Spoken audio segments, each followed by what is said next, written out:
GBH News. What matters to you?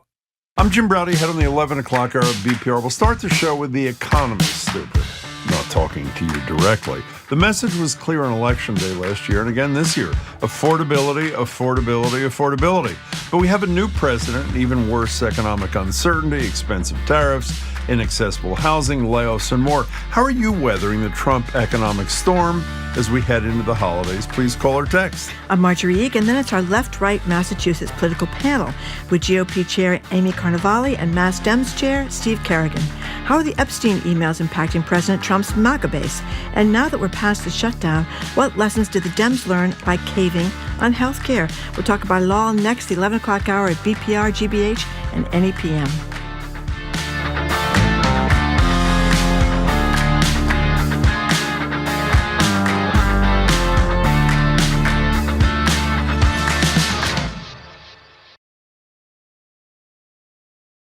Live from NPR News in Washington, I'm Corva Coleman. The Trump administration's cuts to grants for the National Institutes of Health have affected hundreds of clinical trials and thousands of patients. That's according to a new analysis published in the journal JAMA Internal Medicine. NPR's Rob Stein reports. Since returning to office, the Trump administration has terminated hundreds of grants from the NIH for medical research. Researchers at Harvard analyzed clinical trials funded by the NIH between the end of February and the middle of August. They found 383 clinical trials involving at least 74,000 participants were affected. Studies involving infectious diseases, heart disease, and respiratory diseases were hit hardest. 1 out of every 37 NIH cancer trials was affected. Rob Stein, NPR News. The Federal Aviation Administration has lifted all flight restrictions on air travel in the U.S. The FAA had reduced flights by up to 6% last week. Officials were trying to deal with growing staffing shortages among air traffic controllers. That was linked to the federal government shutdown. Air traveler Steve Yeager was in Denver, waiting to board his flight to Europe. The government shutdown, I thought, was really disappointing all around, and just showing how dysfunctional our government is. Airlines say they're confident that their operations will return to normal in time for Thanksgiving holiday travel. NPR has learned that a former top Justice Department official told a group of prosecutors last February that the administration should target drug traffickers at sea. Former acting Deputy Attorney General Emile Beauvais said the U.S. should, quote, just sink the boats. 6 months later, the U.S. began blowing up boats in the Caribbean and Eastern Pacific. More than 75 people have been killed. President Trump claims all were involved in drug trafficking, but no evidence has been provided. U.S. retailers are heading into the holiday hiring season with assistance from artificial intelligence. NPR's Windsor Johnston reports a lot of major chains are now using AI systems to scan resumes and sort applicants almost instantly. Retailers, including some of the country's biggest chains, say they're using artificial intelligence tools to sort thousands of holiday job applicants at once. The systems scan resumes in seconds, flag qualified candidates, and even schedule interviews automatically. Labor researchers say this kind of automated screening has exploded in the last 2 years. They warn the speed is appealing, but the tools can miss qualified workers who don't use the exact keywords the software looks for. Companies say they need the technology to keep up with demand. Stores are filling tens of thousands of seasonal jobs before Thanksgiving, and for applicants, decisions now come in minutes instead of days. Windsor Johnston, NPR News. This is NPR.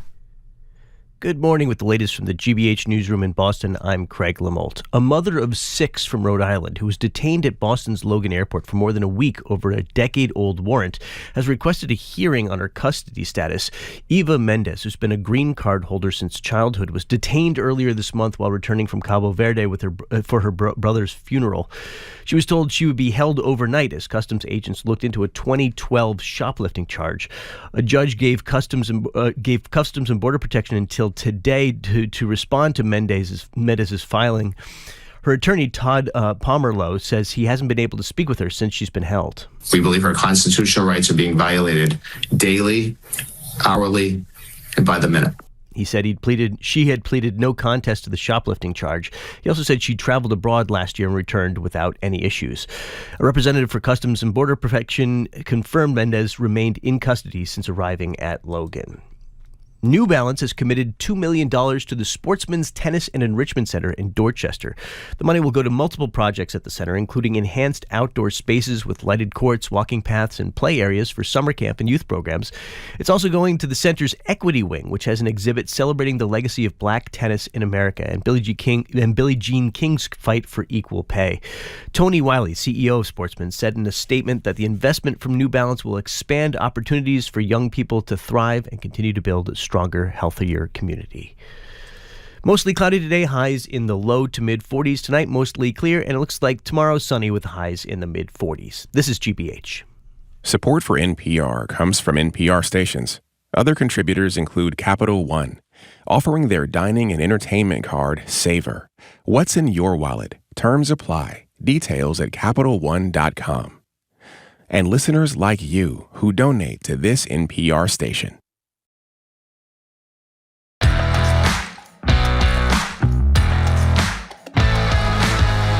Aviation for Howdy. I'm Marjorie Egan. Welcome to Boston Public Radio, 89.7 GBH. We are broadcasting on NEPM as well, streaming at youtube.com/GBH News. Packed week, Jim, BPL shows. Tomorrow we're going to be live at the Boston Public Library. Mayor Michelle Wu is going to join us from noon to 1, taking our questions and yours. And on Wednesday, Yo-Yo Ma, the legendary cellist, is going to join us at 11:30 at the library. We'll speak with him, and he is going to perform at the library. Then on Friday, Jinx Monsoon and Ben de la Creme zoom in ahead of the Jinx and They were pretty great. Yeah, Della Holiday show at the Wang Theater. Hello again, Jim. Before we start with our affordability talk, did you hear Craig's story about this woman detained for weeks, 6 kids, for a shoplifting warrant from 13 years ago? I know. I mean, it's just unbelievable. What goes on. You saw all weekend these ICE guys with their masks over their face, smashing in windows. And last week we talked about the guy with a seizure and holding on to his little kid. And I mean, it's just insane. In any case, right now we're opening the lines to get your thoughts on what the Globe calls the hollowing out of the middle class. Across the country, rising costs of living, stagnant wages, massive income inequality are putting the squeeze on people who were traditionally middle-class Americans. The same is true here in Massachusetts. Consistently ranked one of the most expensive states to live in. It's only getting worse. Rents are among the highest in the country. Home prices here regularly top $1 million, pricing so many people out of the traditional pathway to financial security and generational wealth. Trump says not to worry about it. If you got a 401k, it's doubled and you're doing great. If you don't have a 401k, you basically don't exist to him anyway, so it's not that big a deal. How do we get out of this downward spiral? Do we all need to bite the bullet and hop on the crypto bubble bandwagon before it's too late? Have you considered moving out of Massachusetts to live somewhat more affordable, or moving back in with your parents if you're of a certain age? Are you willing to accept the trade-offs if you do move? Things like reproductive health care, same-sex marriage might not be, well, actually that would be, wherever you go. So the number is 877-301-8970. How are you handling, as we're calling it, the hollowing out of the middle class? Is that you? And heading into the holidays, how are you handling the rising costs of everything everywhere? You know, one of the things I love is that Trump says the tariffs are not going to raise costs, but then because costs are going up, even though he says they're not, he's eliminating the tariffs on beef and coffee and bananas and those kinds of things. I want to compliment the Globe people that wrote this story. It's great. They profiled at the beginning of this someone who's having a problem with rent, then another person is having a problem with retirement, third person who's a problem with student loans. There's a great line here. All 3 women make enough money to be considered middle class, a status once conferred financial security, even a measure of comfort, the ability to buy a house and a car, pantry stocked, utilities paid each month, enough left over to take an occasional vacation, maybe help their kids with college when the down payment on a starter home, but those days are gone, right? Well, the journalist there. As I've said about 1 million times, we need to regulate capitalism. We have not regulated capitalism, and the income inequality is getting worse and worse and worse and worse and worse. And they throw some statistics in this great story, which you why the middle class is disappearing in Massachusetts. And by the way, we're like the third worst in the nation in terms of income inequality, but the middle class is disappearing all across the country because of our economic policies, which is, I mentioned before. And they talk about how corporations have gone from almost never cutting mass jobs to laying off hundreds of thousands of people in the United States, even as their profits are going up. They talk about the fact that if you were born back in 1940, you're pretty old now, but you were 92% of people born in 1940 earned more than their parents did by the time they were 30. What percentage? 92? 92%. If you were born in 1940, you earned 92% of you in that age group earned more than your parents by the time you were 30 years old.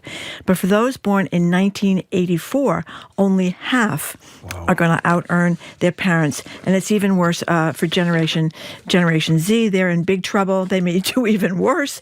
Almost half of 18 to 27-year-olds now rely on financial assistance from their parents to get by, whether that's in their rent or whether that's in an effort to try to get the money to buy a house. The cost of college has tripled since 1999. Housing costs in Massachusetts have tripled since 1999. Listen to this.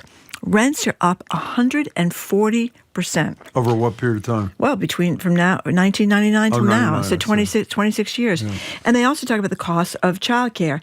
$18,000 a year for a 4-year-old.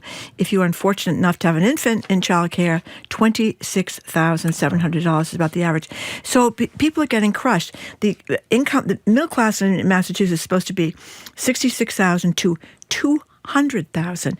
And they quote people in the story that are making $200,000, and they're doing okay, but they're not exactly throwing a lot of money in the bank to save for their vacations, their retirement, or anything fancy at all. Well, you know who has understood this early on? Yeah, Elizabeth Warren. Well, no, and Maura Healey did in their most recent campaign. She may not be fixing everything. No, well, I mean, you're doing, but her whole thing was affordability. Right, I wasn't crazy about the $1 billion tax break that she ran on, but the $1 billion tax break was part of an affordability message. But I'm saying, Elizabeth Warren's whole thing is bankruptcy. 15 years ago, she was talking about the system being rigged, income inequality getting worse and worse and worse. And here we are. It's gotten worse and worse and worse and worse. So we want to know what it's like for you. Are you one of the people for whom the middle class is hollowing out at 877-301-8970? And how are you confronting that? How are you dealing with it, if you can? And if you're a fairly young person and the rent is too damn high, which it is, have you moved back in with your parents? We've had this narrow discussion in the past, and my view is the choice between moving back in your old bedroom or living with 7 roommates. No, I'm serious. 7 roommates is probably a better thing, I think, in your terms of your personal growth and living in the same room you grew up in. Well, many of us have had conversations with, many of my friends have had conversations with their children, saying the only way their children are going to be able to afford anything is to live at home for 2 years and save the rent money. But it's not just like you can save $10,000 now and buy something. Forget it. I mean, if the average house in Boston now is what, $700,000, something like that? I think it's higher, but I don't know what the number is. So that means you're going to have to save about $80,000 to try to put a down payment on anything. I mean, I think it's really depressing for people. I think we have to do something dramatic about it, and just building more housing in 5 years or 10 years or 15 years, it's not going to do it. Well, the other thing is you at least want to know, I know it doesn't pay the bills, that the people you elect to office are acknowledging how difficult it is. And on one hand, you have Donald Trump in total denial about, even though his actions, getting rid of some of the tariffs, suggest he knows the prices are too high. He says in interviews that prices are going down, which they obviously are not, with very few exceptions. Politicians, at minimum, have to show empathy with people who are suffering, which is virtually everybody. 877-301-8970. And by the way, that's what the Democrats did brilliantly in the elections a couple of weeks ago. My wife and I are both public school teachers with advanced degrees and extensive experience. We can barely afford our mortgage, pay for repairs on our home, still paying off one of our student loans, healthcare, etc. We recently have had to get creative with 0% interest credit cards for furnace repairs and vet bills. How can this be? We are barely surviving. We're planning on leaving Massachusetts as we get closer to retirement. There's no way we can afford to live here anymore. Well, can I also throw in my usual addendum to these things? things beyond the bottom line in your checking account or your savings account, as that person was just saying pretty powerfully. How about the anxiety you have to live with? Yep. What you don't know? I mean, and it's incalculable in terms of dollars and cents. That's the most painful part of this, which, as I say, I don't think we talked nearly enough about. 877-301-8970. So I guess this is our semi-regular economic check-in to ask you how you're doing and what challenges you're facing and how you're facing them. Listen to this. The same Thanksgiving pie for the same place I bought in 2021 for $16 is $35 this year. It's not shocking at all. 877-301-8970. What? I really like Lily's. I went the other day to the store. It was a nice store, and I happened to be next door at a coffee shop, and I thought I'd go in to buy some lilies because the flowers look really pretty. And there was some 17-year-old that wrapped them up for me. And lilies aren't cheap, but usually they're like $5 a stem, or maybe $10 a stem. A stem? Yeah, with like four or five. Okay. And she handed me the 4 stems, and she said $65. Oh. I said, $65? I couldn't believe it for 4 stems of lilies. I'd rather have a meatloaf myself. Let's go to Chad in Pennsylvania. You're first. Welcome to the show. Hi. Hey, Jim and Marjorie. It's a pleasure to chat with you guys. You as well. In relation to your conversation, I mean, my wife and I are pretty prime examples of leaving Massachusetts. So I spent most of my adult life in Providence. When I got married, we moved, rented in Massachusetts. Within like a year and a half, we decided to make the move to Philly, primarily, in large part because of the affordability. We were able to give ourselves a huge raise in Philly, and then when we were looking to buy a house, even the Philly was really rapidly rising in price, and so we ended up in Lancaster. Lancaster, Pennsylvania? Yeah. Wow. So how does that affect your head, Chad? Getting back to what I said a minute ago, this financial stress and having to move around to be able to afford to live decently. How does that affect your psyche? Yeah, I mean, I think the hardest part was when we moved to Philly. It was right at the beginning of COVID, and we haven't really had good established community since then, and we feel like we're just beginning to get there. And that's really the biggest part about moving, is having to start over with new friends, and that makes the biggest difference for us in terms of being happy and not being depressed. That's a huge point. I wish we had mentioned. I'm glad you did. That's a really, really good point about losing community. I mean, that's another intangible, just like the anxiety thing. Chad, that was an excellent call. Good luck to you and your family, and thanks so much for sharing your story. And the other thing is that home ownership is crucial to the middle class. It's what builds the middle class, and when you have fewer and fewer people owning their homes, it's not just a disaster here in Massachusetts. I said we're supposedly the third worst in terms of income inequality. It's something that's happening across the country. Lynn from Rentham, thank you for calling. Hello, Lynn. Hey there. So I'm 54. I just got my first home 3 years ago, so I know I fall into that statistic, and I never actually thought I'd own a home, but I had to move out of my apartment I lived in for 18 years just suddenly for circumstances, and I didn't know what I was going to do. But my mom, I'm a single parent, my mom raised me also as a single parent, so she was able to pull together some family money from my grandparents who had passed. And we put 50% down on this house. Wow. That's great. Yeah, I know. But I still pay 45% of my income. And I work professionally. I have an okay income.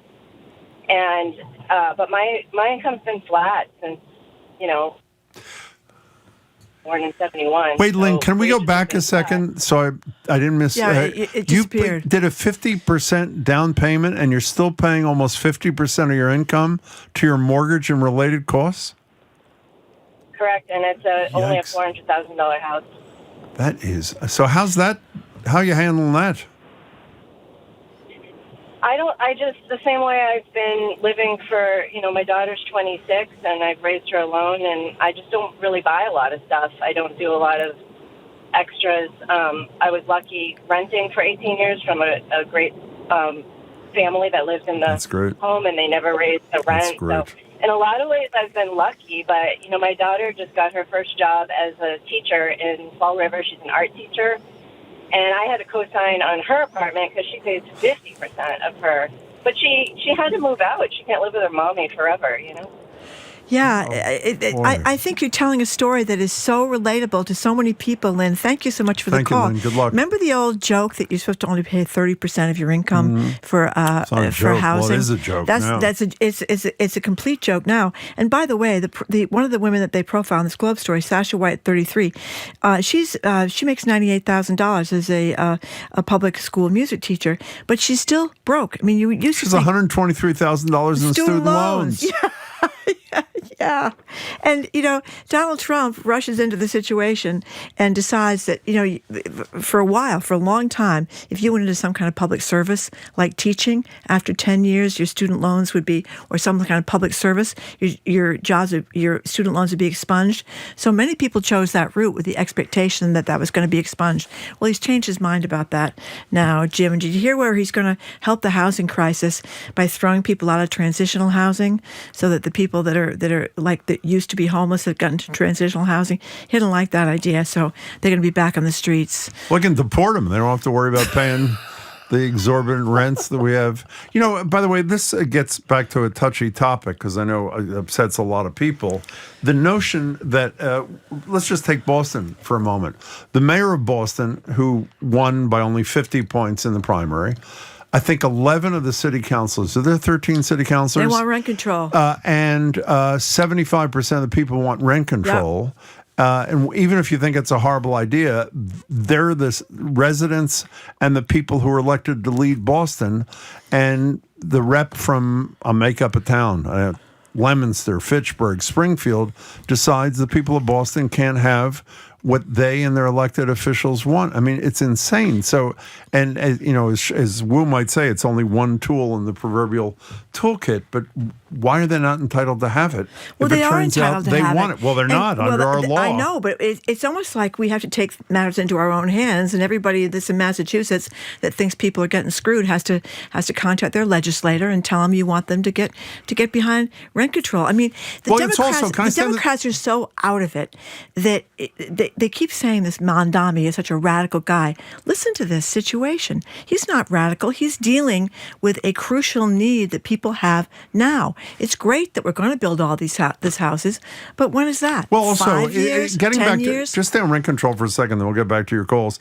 Let's assume it's imperfect. Every time we discuss rent control, we have smart people saying they don't like it for whatever reasons. If it's imperfect, is it more or less imperfect than people not being able to afford a place to live? There's going to be some pain in anything. And if it turns out the people of a particular community want it, and even if it's a short-term fix, I mean, just, go for it. I mean, it's just... Here's a good one. I love this one. Marjorie, I have to chuckle when you mention Elizabeth Warren and her stance on affordability, particularly when it comes to the cost of college. Have you seen how much she received for teaching at Harvard? So my follow-up would be, okay, so because Elizabeth Warren made a ton of money teaching at Harvard Law School, what does that follow? That we shouldn't do anything about affordable housing? I guess it does. That's right. Think about what you're saying. That's right. She made a lot of money. I think you do make a lot of money when you teach law at Harvard Law School. But, follow up. What's the point of your message? Well, I don't think the person's there to respond to. I know, but I'm just saying that to him because you're looking at the computer like they're going to respond. It's like when people say, well, what about Bill Clinton in the Epstein case? Okay. Go after Bill Clinton if he's in there, right? Well, let's go after him, too. Does it mean because Bill Clinton may have done terrible things that we shouldn't go after the other people that did too? Cynthia K. from Methuen. As Trump calls her, Marjorie Trader Green says that Trump is gaslighting us by saying prices are going down. I think she's really starting to understand more, except for the space lasers. I don't know what she said about the space lasers. Well, she says she's no longer in the QAnon conspiracy. Was space laser QAnon I think thing? Space lasers might have had something to do. She said that Jewish space lasers caused the wildfires in California. But she has said, she didn't specifically address the space laser issue, but she has said she's emerged from the QAnon cult. A lot of people were embracing, she said with Dana Bash yesterday on CNN, that she, I don't know if she used the word apologize, but being part of the toxic culture, she regrets. And while I was nodding, good for her, I read a ton of tweets that said, and I agree with them, she harassed David Hogg like so grotesquely. She did. She should apologize explicitly to him for example, if she's so upset about the toxic culture, Yeah. that we're too forgiving, I think, in some respects, even though it's very nice to hear somebody he's the in young MAGA man. having the courage People to don't stand up. remember he was the survivor of the Parkland shooting that became very vocal. An about incredible gun leader rights. on guns and Yep. democracy, by the way. Yep. Judith in Manchester, New Hampshire. Hey. Hey, how are you? Thank you for taking my call. Sure. I have a granddaughter who, with her husband, lived in an apartment in the Seaport District of Boston. They were both graduates of Boston colleges. They were in their late 20s. They have now moved because they can work wherever, basically, to Bradenton, Florida. They have a home that they have purchased, 3 bedrooms, 2 baths, with a swimming pool, and the mortgage per month is only slightly, very slightly more than the 1-bedroom apartment in the Seaport. We're losing How much? young How much people. is that, Susan? I mean, Judith. How much is that? I can't tell you exactly, okay. and I know. Well, the I know my Seaport. granddaughter's father told me, but I've forgotten. The Seaport could have been like $5,000 a month, Judith. That's why I'm asking. It's really expensive in the Seaport. I do understand that, but the point is that everything in the Boston area, even up to Manchester now, it's becoming crazy. So, Judith, how do they feel about what they had to give up that they don't have in Boston? I mean, they did have in Boston, they don't have in Bradenton, Florida. Is that part of the consideration or no? Well, I can tell you that they had planned to have Thanksgiving at their house this year, and they've decided they needed to have Thanksgiving in New England because they need to see some friends. Yeah. So, I think there's a give and take. Yeah. But tell them to say hi to Ron DeSantis Judith, for us. Hey, Judith, this is a great email, a text. Anonymous texter, I'm selling plasma and sperm to finance Christmas. No takers on one if my kidneys... Yeah, well, I don't know what that means. My kidneys, something there. Okay. We're talking about everybody going broke in Massachusetts, except for the people that are the very, very top of the scale. They're doing pretty well, but the middle class is shrinking. And if you're making below $66,000, you are in big trouble. More of your calls and texts after this break. I'm Marjorie Egan, Houston Browder. You're listening to BPR and GBH and NEPM and streaming at youtube.com/GBH News.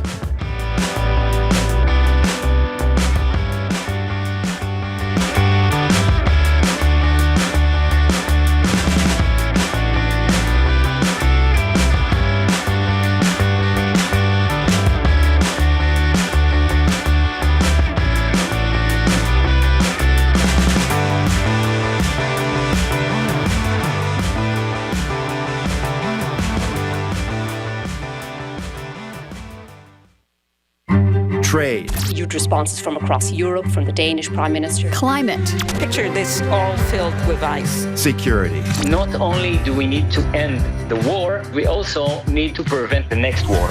These are global issues, and to understand them, you need a global perspective.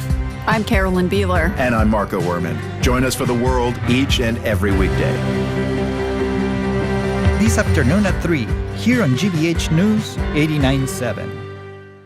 Our programs are made possible thanks to you. And Woods Hole Oceanographic Institution, committed to sustaining the ocean that sustains us all through research, education, and engineering. You can learn about the campaign for our ocean planet at whoi.edu.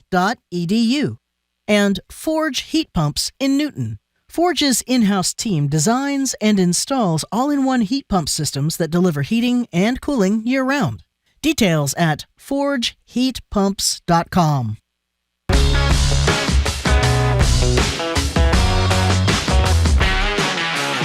Welcome back to BPR and GBH and NEPM. She's Marjorie Egan. I'm Jim Browdy. Streaming youtube.com/GBH News. Mayor Wu tomorrow at the library. Yo-Yo Ma Wednesday at the library. If you're just tuning in, we're talking about affordability. We live in one of the most expensive regions in the country. Democrats won across the country earlier this month by focusing on affordability, forcing the Republican Party, with one exception, to, well, he's backtracking too. He just is not acknowledging there's a problem. He would be Donald Trump. Give us a buzz, 877-301-8970 to call or text. Here's a couple of texts. We bought our house in New Bedford in 1998 for about $98,000 with a minimum wage of $525 back then. Now the value of that house is around $424,000 with a $15 minimum wage. Terrible when you think about that ratio. And where's the one of the 25-year-olds? Let me move up here quickly, Jim, and find it. As a 25-year-old making $85,000 a year, I make more than my parents, and I have benefits. I've achieved what I thought was what I was supposed to, but it often crosses my mind how I could never afford the expenses of a family or a house in Massachusetts. I grew up here. My family lives here. How do you expect someone to weigh the dream of securely having a family with the reality that could mean moving your community and even worry about rights like reproductive rights, health care, decent public school, education, etc.? By the way, can you put a poll up on our website asking how many people are selling sperm? Because it seems that that's the only constructive idea we've had in this whole conversation. Deb in Somerville, welcome to the show. Hi there. Hi. Yeah, I just want to say I think this whole housing issue is a completely bogus issue. Why is There's that? tons of cheap housing all over the place. There is? People don't have a right to live in the most expensive zip code in America. My niece and her husband moved from Boston because it was too expensive. He's an MD research guy. They moved to Pittsburgh. The housing is incredibly cheap. There's fabulous houses. When I graduated from college, I had to move to Maine to get a teaching job in the 70s. Deb, before you continue, is this a joke, this call? Wait. No, you can finish in a second. Your position is housing in Massachusetts, for example, is not a problem as long as you're willing to move to Nebraska. Is that, Sure. how is that a solution? What's that? I'm not finished. Excuse me. Hey, okay. Deb, can I tell you, that doesn't go over very well with me, that kind of stuff. So I'll give you 10 more seconds to act like a grown-up, or else we'll terminate the call. So go ahead. Bully. You're a liberal bully. Goodbye, Deb. Thanks for the call. 877-301-8970. Just so we can come back to planet Earth here, the cost of housing has tripled in Massachusetts since 1999. No, you just moved to Pittsburgh. Yeah, just moved to Pittsburgh. It's not a problem. By the way, I have friends in Pittsburgh. Pittsburgh isn't so cheap either. By the way, when you look at places that used to be affordable, like my hometown of Fall River, they're not anymore. Brockton used to be affordable. Brockton is getting higher and higher and higher. Towns that used to be so-called gateway cities where you could get a decent a price for a house. It's Wait a second. I mean, I don't want to challenge you because you're in a role. Housing is expensive in Fall River. Move to Venezuela. I mean, listen to Deb. It's not a problem. Speaking of Fall River prices, Pittsburgh is not the end of the world. Pittsburgh, but again, fabulous. Some people would like to be near their family, you know, especially when you have children, so you can hit your parents up for babysitting. I got it. Speaking of home prices in Fall River, Brad from San Francisco is going to talk about that. Hi, Brad. Hey, my whole family lives back there. My brother's house, when he bought it years ago, was $110,000. He could sell it now for $450,000. And houses that were 30 years ago, as you know, Marjorie, you could get a nice house in Fall River for $250,000, $350,000. Those houses now are going for $450,000, $500,000. Oh yeah, more. I hope your last caller was joking because there's two problems with that. The prices in New York, Boston, San Francisco are driving people to the cheaper cities in those states, and those are the highest rising home values in the country right now. Even places in Iowa and North Dakota and South Dakota are seeing double-digit price increases and rent increases every year. And your point, Jim, is one of the ways you get around the high cost of childcare is to have family around. Right. That's a wonderful point. We should have thought of that. That's right. Yeah. Marjorie, by the way, is a case in point, I should say, with her two young grandchildren. Well, they don't ask me very much. Well, you help out when you can. I do help out, of course, and they're adorable. I love to hang out with them.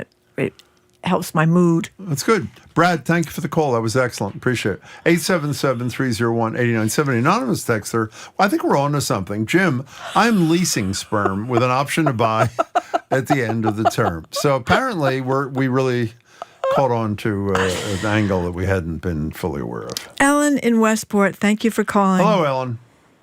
Hi, how are you? Fine, thank you. I am just going to take it to a different level. Please. I just feel, last time I spoke to call the station, Marjorie was on with Andrea, and my blood pressure was sky high. Why? Well, it is at level at this point, but I worry about my cost of Medicare because of my benefits. But the thing is, these people, as far as I'm concerned, they ran for their offices, regardless of their party, for public help. Public service. They are not doing their service. They should all be gone. I mean, first they say have more kids. I remember that was my first call.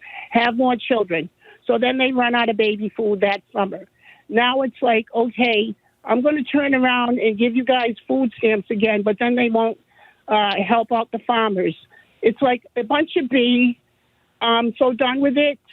They're not doing what they're supposed to be doing. The Democrats should have known about this big, beautiful, ugly bill back in January and knew exactly what was inside that bill, and then they could have been ready for the fight for these supplements that people are missing. Hey, Ellen, we got to go. You're right, and they weren't ready for Project 2025 either, which obviously was the blueprint for what Donald Trump has been doing since he took over. We're actually supposed to leave 20 seconds at the end of this, Marjorie. Our colleagues have some sound they'd like to play. Oh. So you can tease the next segment. We heard it already. Was that it? Okay. You're a liberal bully. Thank you. Well, coming after this quick break. The heads of Massachusetts Democratic and Republican Party sit down in Studio 3 for a Monday political panel. And Amy Carnevale from the Republicans and Steve Kerrigan from the Democrats are here. I'm Marjorie Egan. He's Jim Browdy. Listen to BPR and GBH and NEPM and streaming at youtube.com/GBH Can I News. say one thing here? We have a couple of seconds. Just in terms of Deb from Somerville, if you've been listening to the show long, you can say anything you want on the show.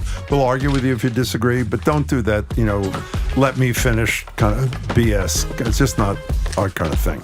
See you in a minute.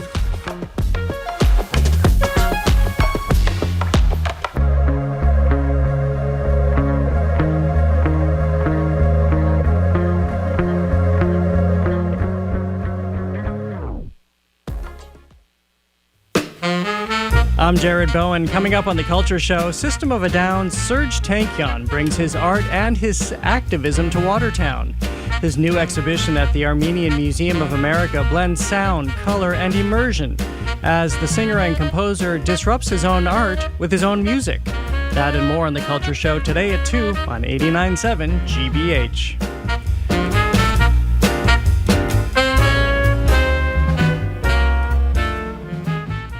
Support for GBH comes from you. And the Bach Center, presenting 'Twas the Night Before by Cirque du Soleil, an acrobatic retelling of a classic tale, returning to the Bach Center Wang Theater for 27 performances, November 26th through December 14th.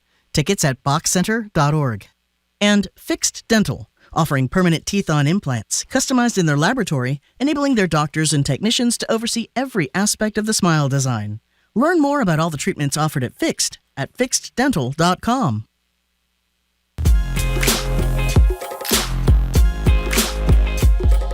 Welcome back to BPR and GBH and NEPM. Marjorie Egan and Jim Brody streaming at youtube.com/GBH News. Tomorrow, the mayor of Boston joins us for an hour, I think at noon. It is at noon. Take our questions and yours. And 11:30 on Wednesday, Yo-Yo Ma joins us. And yes, he will be playing. We're joined now sort of. Well, we are joined. We're joined by the chair of the Democratic State Committee.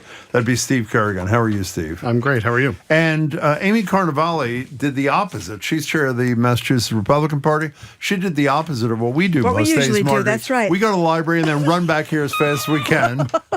She went to the library by mistake. I'm guessing it's our fault, but she is a minute or two away. So we'll start with Steve, and Amy will join us imminently. Steve, nice to see you. Nice to be here. By the way, can you tell us what you just told us off the air? Oh, sure. About the housing thing as you're walking in? My husband and I bought a house 5 years ago in my hometown of Lancaster, which is about 40 miles west of Boston. And we paid a decent price for it. The same day, in Boston, an uncovered alley parking space sold for the exact same amount. And we have a 4-bedroom, 1771 colonial on 2 acres of land. It's a lovely home. Yeah. Well, did you buy it before the pandemic? We bought it was during the pandemic, but just before the spike. Yeah, because it has been this spike in the pandemic. It's been absolutely ridiculous. And I'm not really sure what that had to do with housing prices going up, but they certainly did. Can we stay on affordability for a second? We're going to do this later, but since you brought up your housing situation, every constitutional office, every federal seat in Massachusetts is held by a Democrat. The legislature is overwhelmingly Democratic. And to quote the Boston Globe, let me read, today the middle class in Massachusetts is being hollowed out. Why shouldn't a voter say, I voted Democratic my whole life, but we're being hollowed out? Let's give the other guys a chance. Well, I would say Governor Healy from the beginning, and you referred to this a little bit in your last segment, the beginning of her campaign for governor has been talking about affordability. Yeah. And it doesn't, I know Marjorie would like to see the houses built quicker. I would. Which I think we all would. Yeah. Amy's here now. Amy, good to see you. Sorry about the crappy instructions or whatever. Relax, have a seat. Putting the affordability piece first, it has been a cornerstone of her administration. Things don't change overnight. Remember, we had 8 years of a Republican governor setting policy where everything from not investing in the T to not investing in education, all of those things really impact families across Massachusetts. And Maura and the lieutenant governor have been working hard to reverse that and invest in our communities and invest in affordability and competitiveness here in Massachusetts. But it does take time. Did you hear that question? I think you'd like that one. Hi, Amy. We're glad you're here. Yeah. I was saying, ask it again, Jim. In light of the fact that every single constitutional office, federal office, and virtually the whole legislature is held by Democrats, and as the Globe says this morning, the middle class in Massachusetts is being hollowed out, why not give the other party a chance? Now, of course, the flip side of that is the head of your party has said repeatedly in the last few days, not a problem. Prices are going down when, of course, they're going up. So how do you make the case that you're the party of affordability when that seems to be all that Americans care about right now? So clearly, I shouldn't say all, but primarily care about. Yeah, affordability is the number one issue here in Massachusetts, and I think nationally continues to be a top issue for voters across the nation. And we see Massachusetts continuing to be ranked either number 1 or number 2 in the least affordable state in the nation. So clearly, that's a sign that here in Massachusetts, our policies are not working for working Americans, and we need to do better to make housing, bring down the cost of necessities. Energy is a huge factor both for businesses here in Massachusetts and for citizens, and part of that is the climate agenda that our governor has signed on to, increasing the cost of energy and affordability for citizens here in Massachusetts. Hold on. I do. Yeah, go ahead. I do. Look, the idea. Well, first, the governor's the first governor to pass tax cuts in 20 years. She's invested $5 billion in housing infrastructure. Yes, it's not moving fast enough, but they're doing everything they can. But on the energy piece, she has an all-of-the-above approach. This president, has refused to acknowledge any role in climate change or in the ability to use any sort of renewable energies. She, rather than just saying it doesn't exist, and rather than just saying we've got to drill, baby, drill, she worked with all northeastern United States governors, except for Kelly Ayotte, would not show up at the meeting, and premiers from Canada to talk about how, as a region, we can make energy more affordable. So it just doesn't pass the smell test. So I think that as the federal government, the federal government is for an all-of-the-above energy policy, but here in Massachusetts, we saw they just shut down. They're trying to shut down the wind farms. So here in Massachusetts, we have seen Governor Healy, as AG, in her first campaign, bragged about taking 2 pipelines offline, and so clearly there's a certain bias that our governor has towards clean energy, and the resulting first campaign prices. 11 years ago. So, she's right now for an all-of-the-above thing. Well, she's certainly not taking steps to bring those pipelines back on. For just 1 second, I just read in the Globe today that the reason our gas price is going up so much is not because of the gas, it's because they're building all these pipelines, and we have more than we need, and we're paying now on our bill for the cost of constructing these pipelines, not for the gas. And at the same time, we have Bill McKibben on every month who talks about how clean energy is cheaper. So electricity rates are going up, and Trump is doing everything he can to cut down clean energy. shutting down the wind farm, costing all those jobs in Rhode Island and off the Cape. So I think where we've seen the president weigh in on clean energy is the taxpayer subsidies. Certainly Republicans do generally believe in clean energy and all above the strategy, do? But where they draw the line is the taxpayer subsidies. Well, they're also not at the COP conference. I mean, some of these energy sources have been getting subsidies for decades at this point, and they need to get on a path. The oil companies get subsidies through the roof. Okay, right? can we talk about... Should we get rid of the oil subsidies? Let's talk about Epstein for a second. I'm assuming you would agree, this is directed at you, Amy, the reason why Donald Trump did a 180 overnight around now supporting a vote to release all the Epstein documents is because he was about to lose a huge percentage of the House Republican caucus. That's fairly obvious, right? Well, I think it's clear that the president saw the vote coming and, decided that it's in the best interest at this point to release the files. Given that this issue, has not gone away, it's been in the public dialogue. So why doesn't he use your words? I can't speak for his motives. No, but why doesn't he release the files then? If he now thinks the best idea is to release the files, he doesn't need a congressional vote. He can unilaterally release the files. Well, maybe he'll do that. But you don't think? Yeah. Well, if he doesn't, I think it's clear that the files are going to be released. But why do you say that? Because I think a majority of Republicans have now said that they're... You think the Senate's going to vote that way too? I do. Yeah. Steve Kerrigan, why didn't the Biden administration release all these files? I don't know, but what I do find interesting is Jim's point that if he has made this 180, he could have made the decision yesterday to support the vote and release them this morning. This could have been a fait accompli. And my question is, yes, he was going to lose the vote in the House, which shows real leadership when you stick your finger in the air and realize you're going to lose, so then you decide to change your opinion.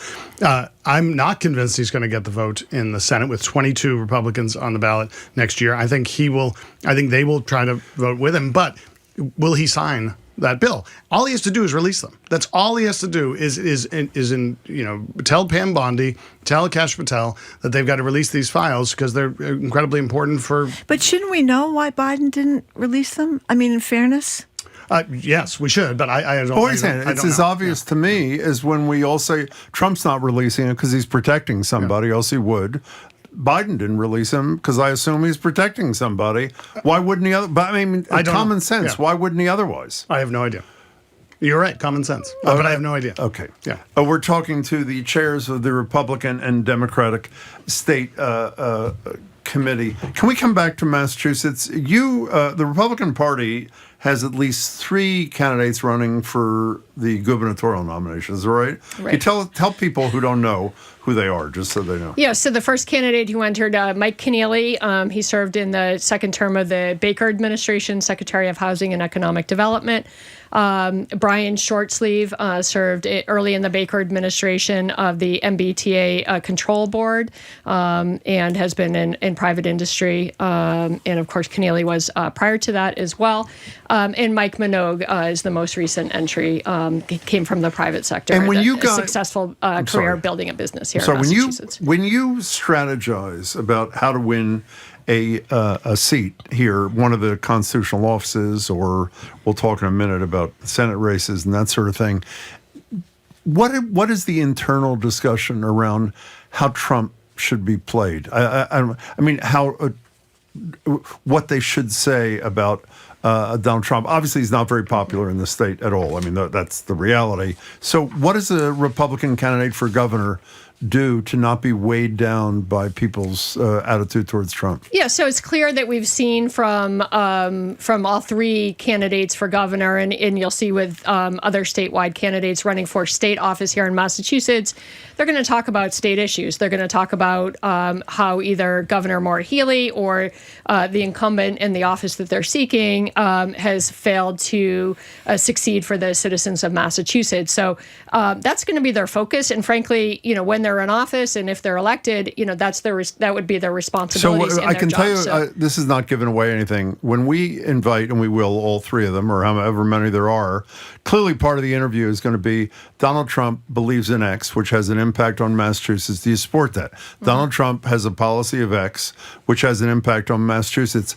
Are they going to run away from Donald Trump, or are they going to embrace him? I think they'll be clear in their opinions of Donald Trump, and I know we've heard from at least one of those candidates he did not vote for Donald Trump. Who was that? So that was Mike Keneally. Keneally. Oh, I thought Deaton said he didn't vote for him either. No, for the gubernatorial. We're talking about gubernatorial races. So I know you don't like this question, Steve. We've asked you this about 100 times through the years.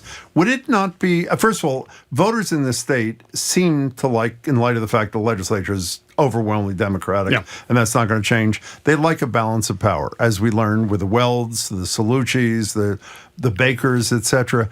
Why would Massachusetts not be better off with a moderate Republican governor as some sort of counterbalance to the overwhelmingly Democratic legislature?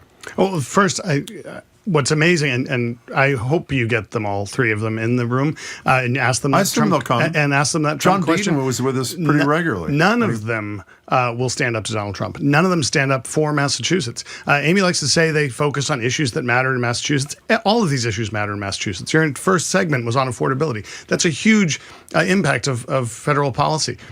Donald Trump has made a focus to come after Massachusetts since he took office, and none of those members of the Republican Party who are running for governor on that side have stood up to him once, and they never will. And what we need in Massachusetts is a governor who will stand up for Massachusetts and fight for Massachusetts. That's what we have in Maura Healey. When the HHS Secretary Kennedy went against vaccines, Governor Healey brought together a private industry and the public and came up with a vaccine policy that made sense, that followed science. Went on. We just talked about the affordability of utilities. She stepped up in that. She steps up and leads all across the country for the people of Massachusetts. Wouldn't balance be a little better? I don't think it's shown that. No, So Charlie Baker had the office for 8 years and invested in nothing. He's the most popular governor, I think, we've ever had here, at least in my time here. Sure, popularity is great. Well, the voters are the ones who make that decision. So I'll just jump in to say that too often when Governor Healey states a position against this administration, you'll see the administration double down in its opposition. So she should roll over? If you were to have a Republican governor advocating for interests of Massachusetts, at least that's an open voice with this I will say this. We wouldn't have to wait for them to roll over because they've already rolled over for him. It's an embarrassment that they won't stand up for Massachusetts at all. They refused to lead, and I'm sorry, but the people of Massachusetts want leaders in leadership roles. They don't want, frankly, I think we saw that with Governor Baker, as we just heard. He was a leader for Massachusetts, and I think he's not on the ballot. Yeah, he's not running for Amy, so we'll hear from these candidates. Did the Republican Party nice to finally hear from them. As Republican Party, or any of the three candidates plus John Deaton, who is about to be anointed as the Republican nominee for the Senate? Is that what's? There'll be a vote at our committee meeting on Thursday. Without a primary. There'll be a vote. Without a primary. So the primary will still happen, and he may have primary. It'll be endorsed before. Okay. It would be. Have any of them had anything to say about this young BU chair of the Republican Party who attempted to turn in 9 workers who he considered to be criminals at the Olson Brighton car wash? I think at least one of the gubernatorial candidates has made a statement, but I'd refer you to each. I haven't. Do you does the party have a position? So, look, I don't know. I don't know this individual. I don't know what information he had that led him to, call ICE, about these individuals. I believe, and the Republican Party believes that we should lead with a worst first policy when it comes to ICE and target those who are criminal illegal aliens here in Massachusetts. That should be the priority. He had you agree? He had no idea whether they were criminal. He knows what they look like. It appears that that's the case. Yeah. I wonder too. The president's numbers on immigration have gone down. Do people in your party, when you see on the weekend, here we just saw over the weekend down in North Carolina, Charlotte, North Carolina, somebody's window getting broken. Turns out that the person was not someone that had come across the border illegally. We saw it was a citizen. Yeah, a citizen, and you see citizens getting targeted. In this case, in the Alston car wash, somebody got initially sent off to Texas, and some of them may have been legally here with work permits. Because it's not the bad hombres and the worst of the worst we're seeing. Is there some feeling about this in the party that we've gone too far?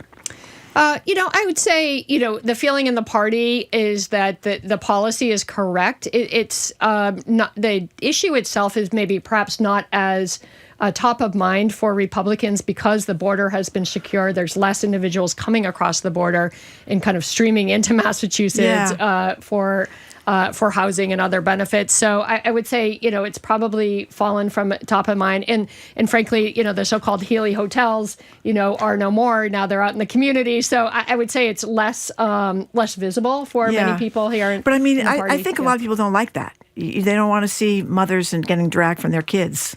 You know what I mean? But I think the underlying policy that those who are committing crimes, here illegal committing crimes, should be deported, and there's an understanding that those who cross the border illegally did commit a crime. Actually, that's not true. It's a civil offense. Infraction, but you were saying you were like ready to whatever there. Yeah, I find it abhorrent what that young man did. I find it even worse that leaders within your party refuse to stand up and say that.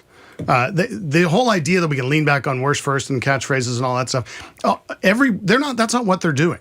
That's not who they're sweeping up. 9 people who went to work to try to earn some money to be able to put food on the table every day and for Thanksgiving or buy a present for their kid, just trying to live their lives, are getting swept up and sent God knows where. And no one, including the 3 candidates who wish to lead this state as our governor, none of them will stand up and say so. And it is just a disgusting a lack of humanity that people wouldn't stand up for. There was a big sweep out in Chicago. We heard all about it with ICE folks. They just did a study that released the data. 2.7% of the people that were swept up, hundreds of people were swept up, thousands of people, 2.7% had any criminal activity. So if there's going to be I think we still don't know the full story of these individuals and whether they had committed crimes. Presumably ICE investigated before they went in. Really? Because they all had work papers in their lockers at work, but they weren't able to get access to them. I think there's a question about whether so they you were think valid it's perfectly fine to go in to the Alston or go across the street to Dunkin' Donuts to scoop people up? It's certainly jarring for any community to have federal law enforcement, any law enforcement, come in this sort of raid. I certainly it's not jarring for the that. community. It's the families who are totally torn apart for absolutely no reason. And your party and the people who hope to lead our Commonwealth refuse to say anything. That's the problem with these 3 candidates for governor is they know that they are in a bind because they've got to support dear leader or they won't get the nomination, and so they don't say anything. So you can't. I think we should send federal law enforcement. Part of this reminds us that we do need comprehensive immigration reform, something that our U.S. senators both voted against when they had the chance to vote for. Are you kidding? You know what I wonder though, Amy? Since why do Republican state leaders want to follow dear leader? People don't like Trump in Massachusetts. Why don't they become like a moderate Republican? They might have a chance. So I think it depends on the issue. I think that's an overstatement and oversimplification. It depends on the issue. Where do you think the issue is that what Trump is doing has a majority support in Massachusetts? Which one do you think? I think immigration in particular. We just talked about. But we just talked about that. And I think affordability. What we're seeing is immigration of the bad people and not, it's lack of due process, all these kinds of things that are a violation of the Constitution. I don't know. That's what people are in favor of. Do you think so? I mean, that's what you're talking about, is that the majority of people in Massachusetts that are Republicans would think what happened at the car wash was okay. No, I think you're going beyond what I said. Okay. I think we in Massachusetts, the majority of Republicans believe we need to get a handle on our border, which we now have. They support the worst first policy. And they believe in putting the economy of Massachusetts and the United States first. Okay. Do you guys do any work together? Do we? Yeah. We come on a radio show. you always talk about next time. I mean, one of the things that I really admired, I don't know what it led to, is when Walsh and Baker would be doing things together, as in the mayor and the governor, saying we want to set a whatever, we want to become a model for more a civil dialogue between the parties. Let's talk next time you two are back about whether or not there can be some We do have a joint things. fine relationship. We get along. I know you do. I know you do. Especially when she goes to the library and you come here. You get along best, right? Amy, good to see you. Thanks so much. Great seeing you. Steve, same with you. Thank Really you very appreciate much, both of you, for coming in. We've been speaking with the leaders of the Massachusetts Democratic and Republican parties, Steve Kerrigan and Amy Carnevale, respectfully. And we thank you very much. Thanks, you too. We say goodbye to the people listening on NEPM. Thank you very much for tuning in to us during the first hour of the show. Make sure to tune in to the Fabulous 413 at 3 o'clock this afternoon. The show continues here in Boston, coming up after the new news in 88.7 GBH Amherst College. 89.7. Whoops, what did I say? 88.7. Oops. It's only off by one, Oops. so it's not. 89.7. Be a little staticky, but it won't be quite same. Amherst College's Ilan Stavans joins us. I'm Marjorie Egan. He is Jim Browdy. Listening to BPR, GBH, NEPM, 89.7. I got it that time.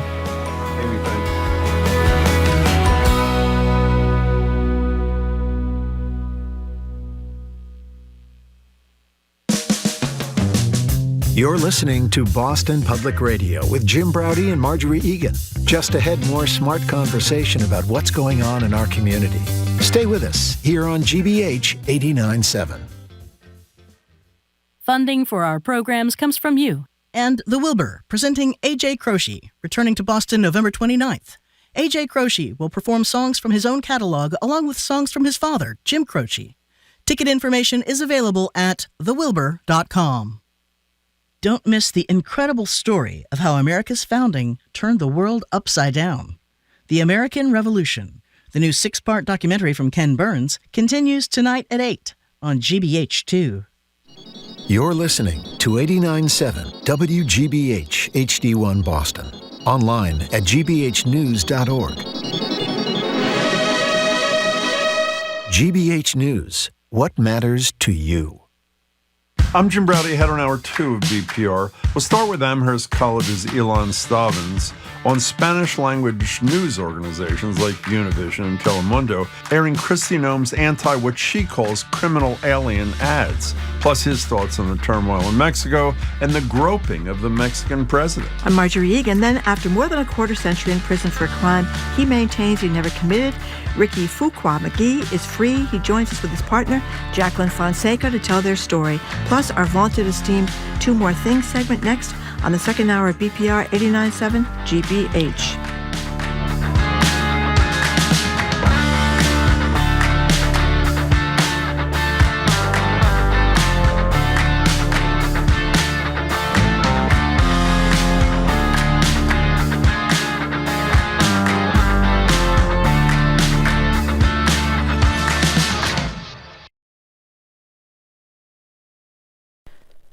Live from NPR News, I'm Lakshmi Singh. President Trump is now telling House Republicans they should vote to release the Epstein files.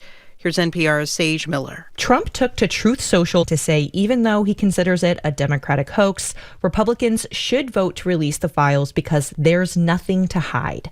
The House is set to vote on the petition this week. There is a possibility that dozens of Republicans vote in favor to release the files collected during an investigation by the Department of Justice. The administration has released thousands of private files to the House Oversight Committee, but the Justice Department still has documents that have not been made public, including witness interviews. If the measure passes the House, it would still need to be approved by the Senate and signed by the president.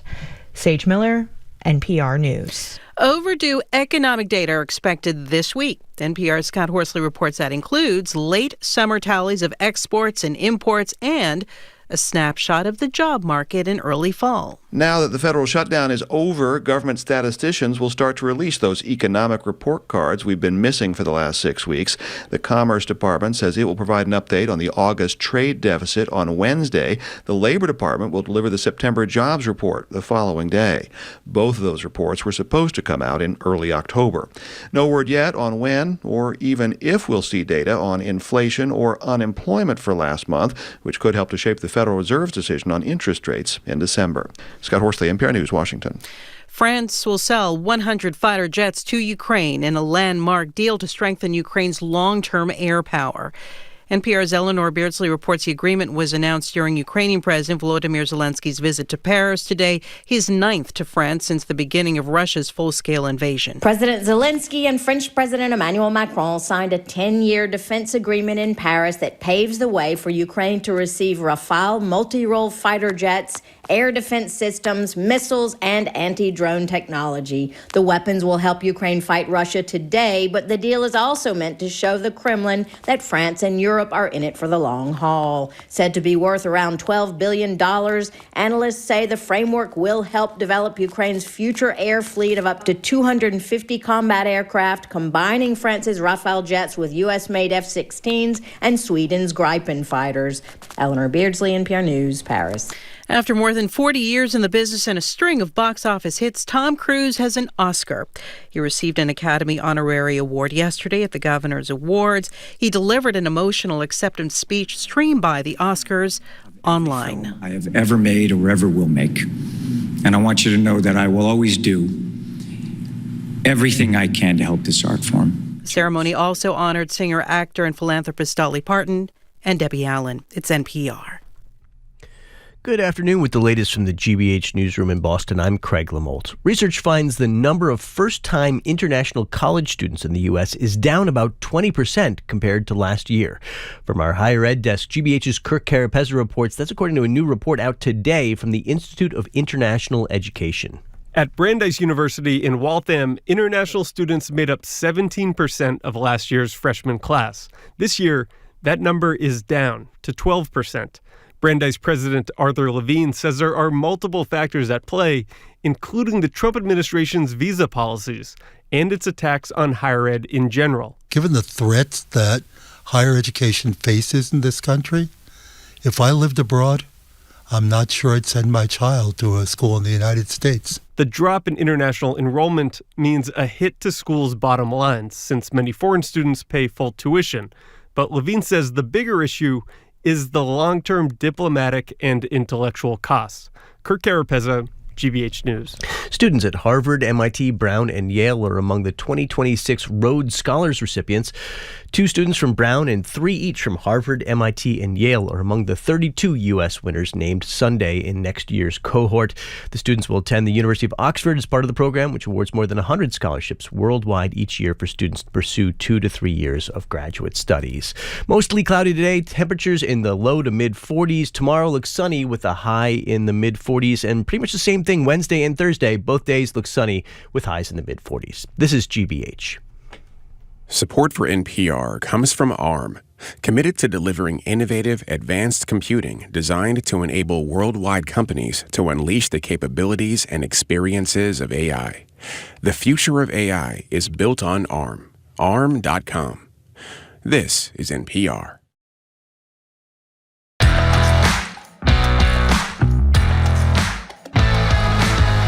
Welcome to hour number 2 of Boston Public Radio. Jim Brady and Marjorie Egan. We are streaming at youtube.com/GBH News. We're going to be back at the Boston Public Library tomorrow. Boston Mayor Michelle Wu will be there from noon to 1 taking our questions and yours. And Wednesday at the Boston Public Library, world-renowned cellist Yo-Yo Ma is going to perform. He's going to be with us. Talk to him and hear him play 11:30 at the Boston Public Library. Hello again, Jim. Hey there, Marjorie. Joined on Zoom by Ilan Stavans, Professor of Humanities in Latin American and Latino Culture at Amherst College, also the publisher of Restless Books, an independent nonprofit publisher devoted to championing essential voices from around the world. His latest project, which both Marjorie and I loved, is called Conversations on Dictionaries, the Universe in a Book. Ilan, it's good to see you. Welcome. It's such a pleasure, as always. It's great to talk to you. So your word of the month is accountability. What does it mean and why did you choose it? Well, let me begin, Marjorie, with the meaning. I would define accountability as the obligation to take responsibility for one's own actions. And why Why is this word so important today? Because it seems that we live in a time, especially in politics, where that responsibility doesn't seem to be much of a care for those in power. It kind of brushes off and you move on without it defining you. I think it's about time we pushed our figures again to stand for what they do, and that is at all levels, nationally and internationally. You know, in light of the fact that that old guy wanted you to do a dictionary of every word ever spoken or written or whatever it was in the epilogue to your book, maybe what they should do is just delete the word accountability and in its place have LACKOF accountability as a new word. What do you think of that? It's much more in common usage, correct? I think so. And you know, the truth is that many of us, Jim, go to a dictionary to see the words that were left out. What is it that the dictionary is not telling us? It's fake news. The dictionaries are curtailing the information. So I've seen ads from time to time about recruiting people to immigration. I saw them on Channel 5 when I was watching something, I think the news there. I didn't realize they're on Spotify, Max, all these streaming services. Whoa. 10 times worse than that. What? On Telemundo and Univision. And Telemundo and Univision, absolutely. So we have a clip. Can we play it? Yeah, we play the sound. Okay, here's a clip of a DHS ad, Department of Homeland Security ad, runs on Univision. It has Spanish subtitles, but the audio is in English, which I find to be odd. We'll have Ilan tell us what he thinks, which some believe is a deliberate attempt to send a message about assimilation and authority. Maybe so. Here's a little piece of it. Now let me deliver a clear message from President Trump to the world. If you are a criminal alien considering entering America illegally, don't even think about it. If you come here and you break our laws, we will hunt you down. Criminals are not welcome in the United States. We will hunt you down President just Trump like I is did keeping my his dog. I'm sorry. I mean, it is really, it's nauseating. I'm sorry, Marjorie, go ahead. No, and I think it's juxtaposed to the scenes we're seeing on local news or national news of ICE agents mass breaking in windows, grabbing parents, children, all these horrible things. So what do you think? Oh, it pains me. I feel my stomach turning around, Marjorie and Jim. I've seen them on Meta, on Facebook, Spotify, as you said, but the fact that this is really very apparent in Telemundo and Univision. This is only the two television channels. There's also radio and an entire other dimension where they are also present in the United States. The United States has an extraordinarily vigorous Spanish language media. It makes my heart sink, and I'll tell you why.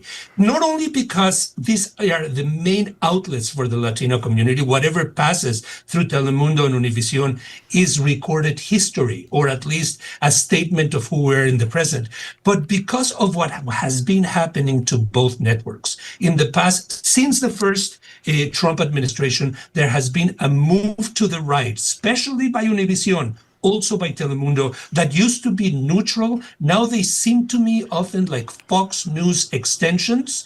And the fact that these are described as criminals when the use of ICE in order to send back people that have been legally in this country, that have paid taxes, that have been hardworking Americans and have been confused and sent back to Venezuela, El Salvador, it is so un-American. So maybe the way to start is to redefine the word criminal and see who is in power in Washington and how that word is being used.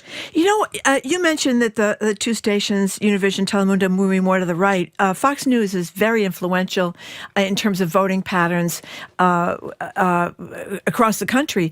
I wonder if that's part of what we saw in the election with Donald Trump. It is, you think? Okay. Yeah, I think that what one has been, there has been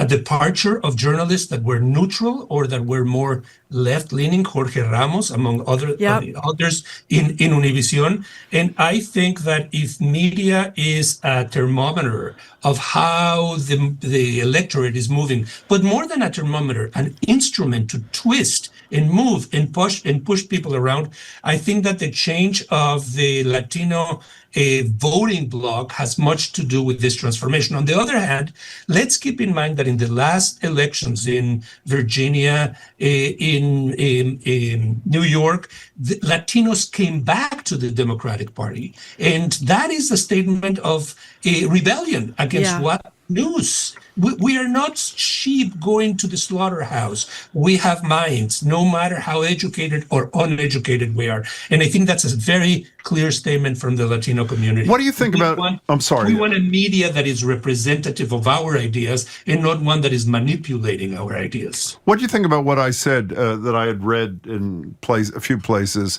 about why these ads on Spanish language stations are in English? Well, that's a very interesting point, Jim. You know, Univision is one of the main forces behind Spanglish. Not Spanish, but Spanglish. We've talked about it, yeah. It mixes Spanish and English in all kinds of ways. And now it understands that the new Latino generation is absolutely bilingual and that it might not fully know Spanish, but is still loyal to its network. So they need to reach the audience where the language is.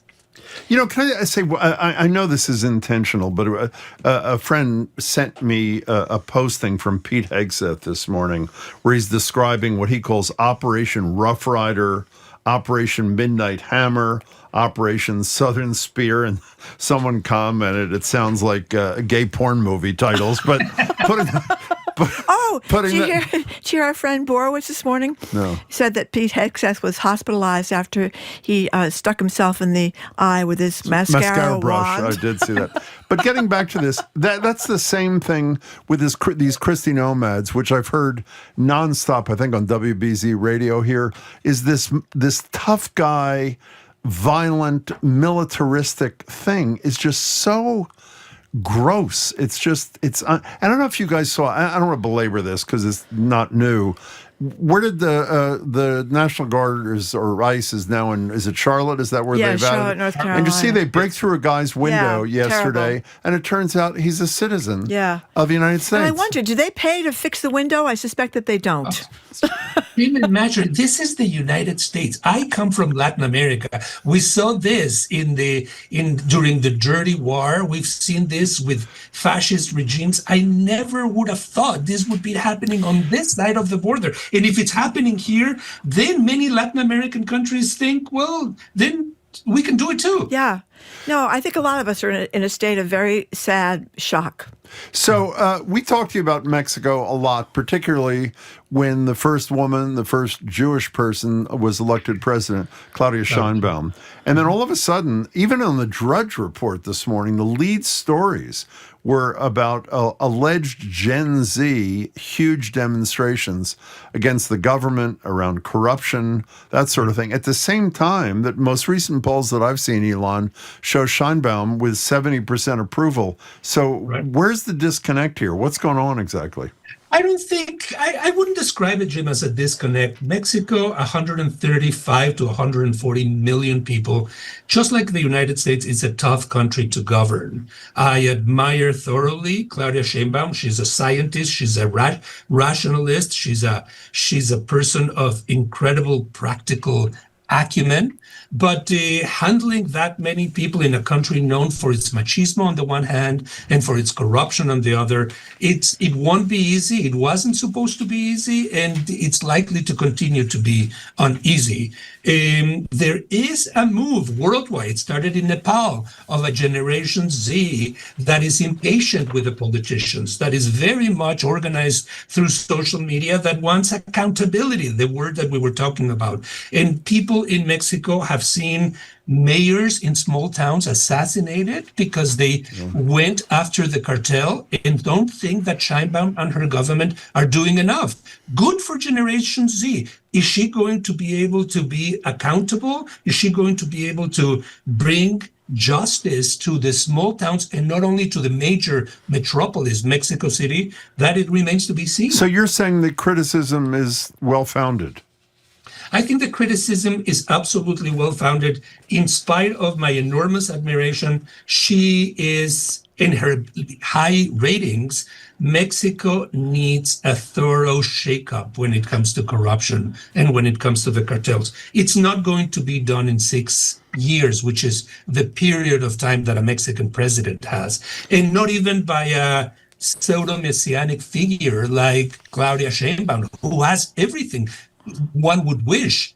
This is centuries of accumulated corruption, centuries of machismo. She herself, Jim, was walking on the street just to go from one building to another. She wanted to walk, as she always does with the people, when she was groped and attempted to be kissed by a drunken Mexican in downtown Mexico. Now, can you believe this? We're proud to have the first woman president, and she herself is the victim of sexual abuse? Well, he grabbed her breast or attempted to grab her breast. He reached for her breast. Yeah. Oh, my God. How embarrassing. I was embarrassed to say I didn't realize the situation was as dire. One of these stories, the story that talks about this Gen Z protest, talks about, and quotes a physician talking about that people get murdered and nothing happens. And the next story that's talking about the president getting, with a guy trying to kiss her and grab her breast, that an average of 10 murdered women are murdered every day, and it's femicide, they're calling it.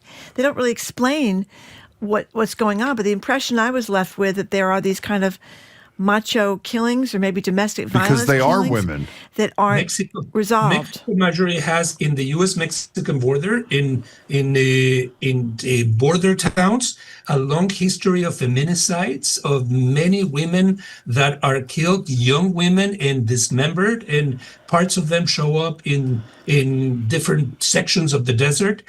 Also, Mexican women report, and if there's a good side to what happened to Clara Sheinbaum walking the street, is that this has come into the open, and people are talking about it and are pushing her to have a government that is much more accountable. 7 out of 10 women, many of them very young women, say that they have been sexually endemic.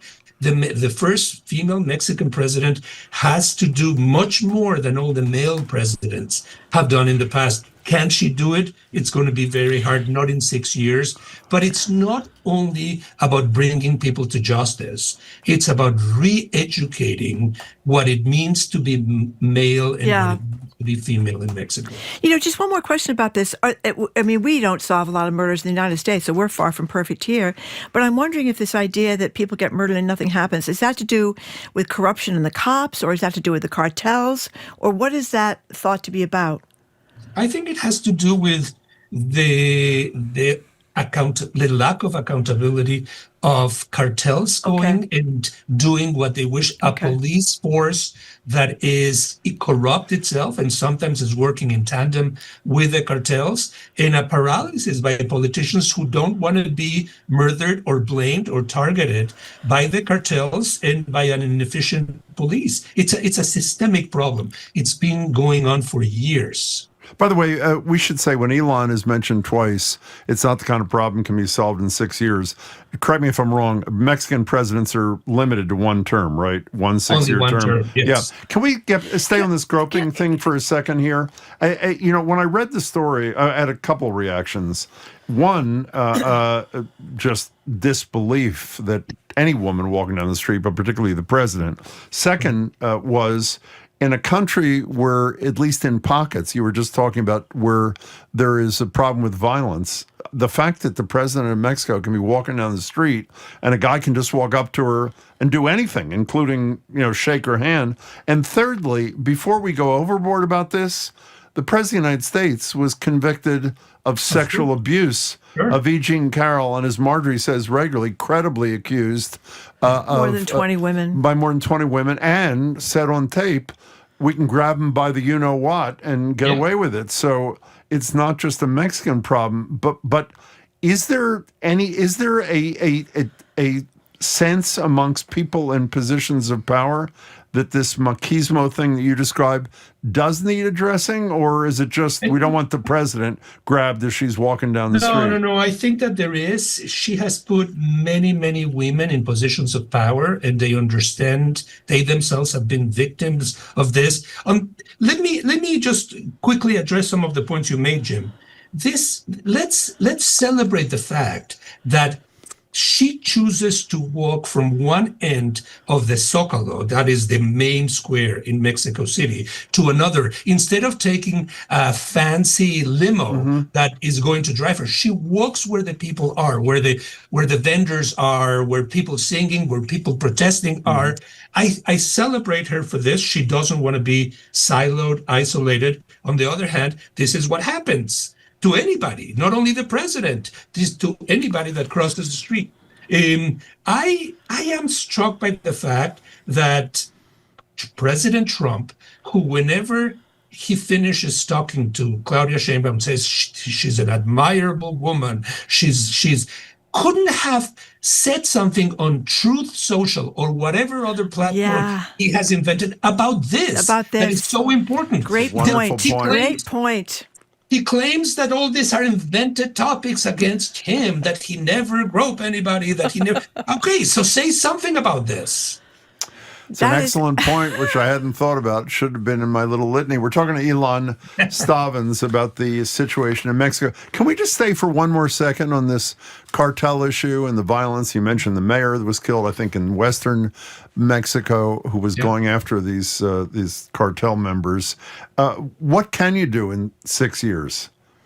Look, Jim, one of the problems, one of the realities of the cartels is that when the government stops helping the small towns, stop getting involved in educational programs because they are too corrupt or they are focusing somewhere else, the cartel has come and created schools and built community centers, paved streets. So the cartel presented in the media is seen as the ogre, the bad guy. But in many towns, even though people hate the cartel, it's sometimes the only solution for urban dilemmas that they have. So there is much to be said about how the cartels are intertwined in the Mexican mosaic or in the Mexican texture. And in order to fix the problem, it's not only abolishing the cartel or putting these people in jail. It is about being more efficient as a government in coming to those towns and talking to people and helping them. That is something you at least have to start doing. Yes, it's true. 6 years is nothing, but 6 years is always the seed for something that can start growing. And she has all good intentions. Can she translate them into long-term policies? That is what needs to be seen. You know, people always tell me this is a ridiculous question, but I'm going to ask it anyway. It's a hell of a setup. We've legalized marijuana, which is not the same as cocaine and heroin and fentanyl and all these things. I realize it's not eliminated the black market, but it's cut into it a lot. I've often wondered if, our obsession with putting people in, if we legalized drugs, certain drugs, what might that do to the cartels? And I suppose everybody gets shot before they could get the legalization through. But, if the government sold the drugs or it was legal, it would cut into cartels, I think, at least somewhat. You have a partner with me. Oh, good. In Marjorie on this. You're not going to tell me a stupid idea? It's not a stupid idea. Of course, I know that I will be shot when some of my colleagues will hear this. But I believe that prohibition actually exacerbates the I do too. And I think that it should be left to people to choose what they ingest or not ingest, and not the government. It's a very big question, and I'm not a politician. I don't get involved in these things. I'm seeing it remotely. But I do believe that the landscape would be very different if some of those drugs were legalized. What do you do with fentanyl? Would I legalize it?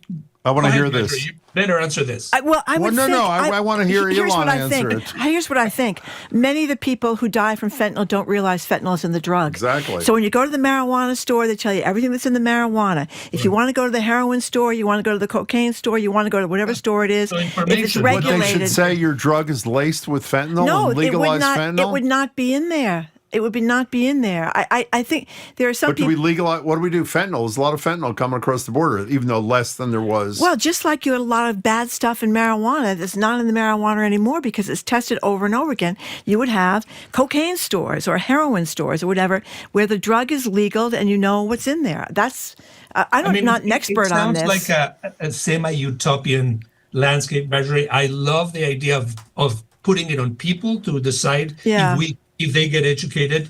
But I don't know. I don't think it would fly. What did Oregon? Am I right? When didn't Oregon legalize a broad spectrum of drugs? And Portugal then legalized did a flip all on sorts it, I thought, or all no? sorts of and drugs. It would be interesting to see how the landscape of the drug abuse has changed. I don't know enough Well, about the thing this. is, people have been abusing drugs and opioids for centuries, right? So it's not going to stop. The demand is not going to stop, and that's where I think that we're making big mistakes, incarcerating people, spending a fortune. Oh, I agree it's with just, you. I think it's crazy. By the way, I was partially right. Oregon did not fully repeal its drug laws, but significantly scaled back the decriminalization of personal drug possession that began with ballot measure 110 in 2024. So there you go. Okay. By the way, the president of Amherst College has called. He said he'd like to speak to you immediately after this interview.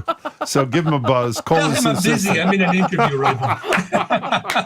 Ilan, it's great to speak with you as always. Thanks so much. Thank you very much. It's such a pleasure, guys. Be well. Be well. You too. We've been speaking with Ilan Stavans, professor of humanities and Latin American and Latino culture at Amherst College, publisher of Restless Books. His latest is Conversations on Dictionaries, the Universe in a Book.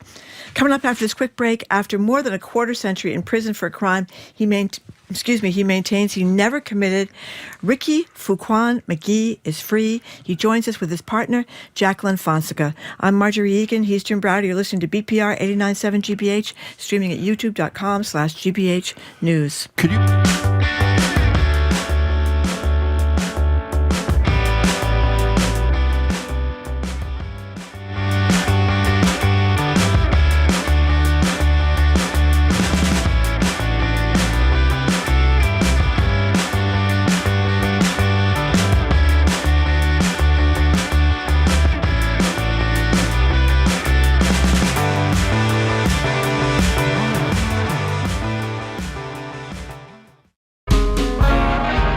Parts of Florida are still recovering 3 years after Hurricane Ian swept across the state. Rising home insurance costs are making it more expensive to live in harm's way. Little by little, you're going to see everybody going away. Anybody that don't have that money, people are going to have to move. I'm Elsa Chang. The challenges facing Florida homeowners and renters on All Things Considered from NPR News. Today at 4, here on GBH News 89.7. Our programs are made possible thanks to you. And Rogers Fish Company. Their signature double clam chowder is available for purchase at Market Basket and at their new Rogers Fish Company restaurant in Logan Airport, Terminal A. More at rogersfishcompany.com. And Siligram's, a Boston area manufacturer working with businesses to create custom silicone products for corporate gifts and branded merchandise. Learn about their monogrammed ice trays and more online at siligrams.com.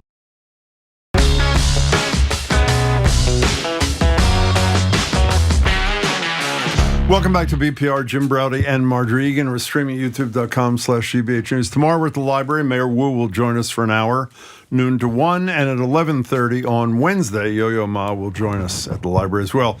Back in 1998, Ricky FuQuan McGee was sentenced to life in prison without parole for the shooting death of a convenience store clerk who was killed during a robbery in the Fenway. McGee was 19 years old at the time. And for 28 years, McGee maintained his innocence. Behind bars, he worked tirelessly to help other inmates, co-founding the Harriet Tubman Project in 2021, which brings together incarcerated men to learn how to advocate for their rights within the criminal justice system. In October, he was released from prison after prosecutors filed a motion saying a combination of errors created a substantial risk of miscarriage of justice that warranted a new trial.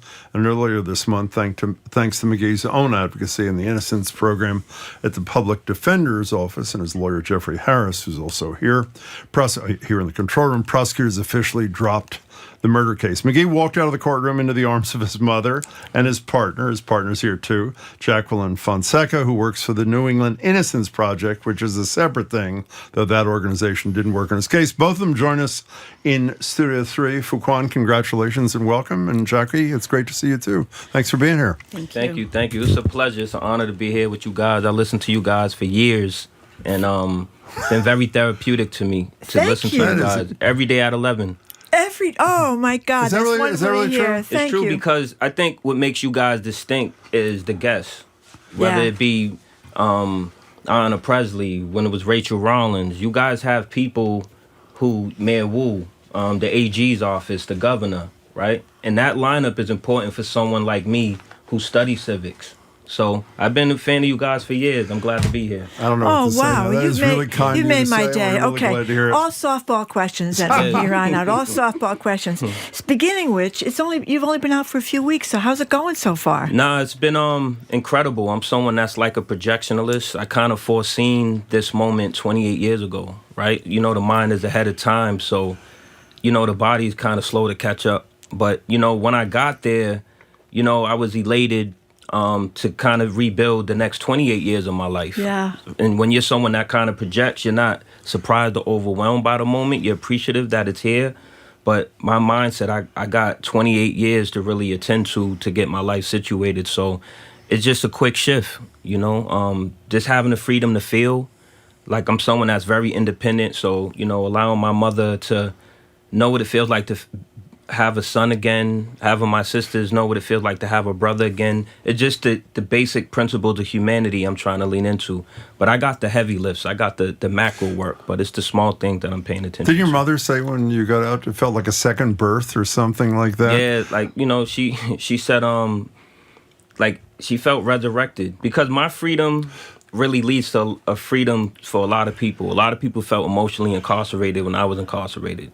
So with my freedom, it brought a lot of joy and a lot of enthusiasm because a lot of people were freed in different ways, right? And my mother was like one of the key ones. She'd been there from day one. FuQuan, you know, I was going to ask you this a lot later, but you project a feeling that I don't know if I can describe unless people are watching it on YouTube. Isn't there a huge piece of you that is filled with anger about almost 30 years of your life having been taken away from you? So when I got incarcerated in 97, I didn't know what I was incarcerated for. And when they told me what it was, I was angry then, right? But I think anger can mask your obligation to the moment to kind of lift yourself out of it. So as a 19-year-old, I leaned into my brother Shakim, who I respected, his mental, you know, someone I knew in society, and he kind of taught me to start governing my agency a little bit. And anger would have been something that triggers responses, which is contrary to my macro goals. So from 19 years old, since I got arrested, I started this journey of self-development because I feel exactly what you said, but I kind of channeled that into kind of mending and modifying the system in ways that I feel needs to be modified or amended based on my own personal experience. So I'm not bitter, I'm not broken, right? I take that energy and fuel it into like transforming the system. Yeah, we want to talk about transforming the system in a minute. How'd you two meet, Jackie? We met through a mutual friend, which happens to be FuQuan's cousin, on business. You know, I was advocating for housing for returning citizens, and FuQuan has been doing incredible work, even from behind the wall, to help people transition. So his cousin thought it made sense for us to connect. You know, when you mentioned the transition, I think one of the first people that said this to us is one of the many times we talked to Sean Ellis, who I assume people here know, who was exonerated after a really long time in jail as well, convicted of killing a cop, and then exonerated. He would talk to us about, you know, things that I don't even know how to use a cell phone. Forget getting an apartment. How do you work with people who are getting out about the most basic kinds of living things?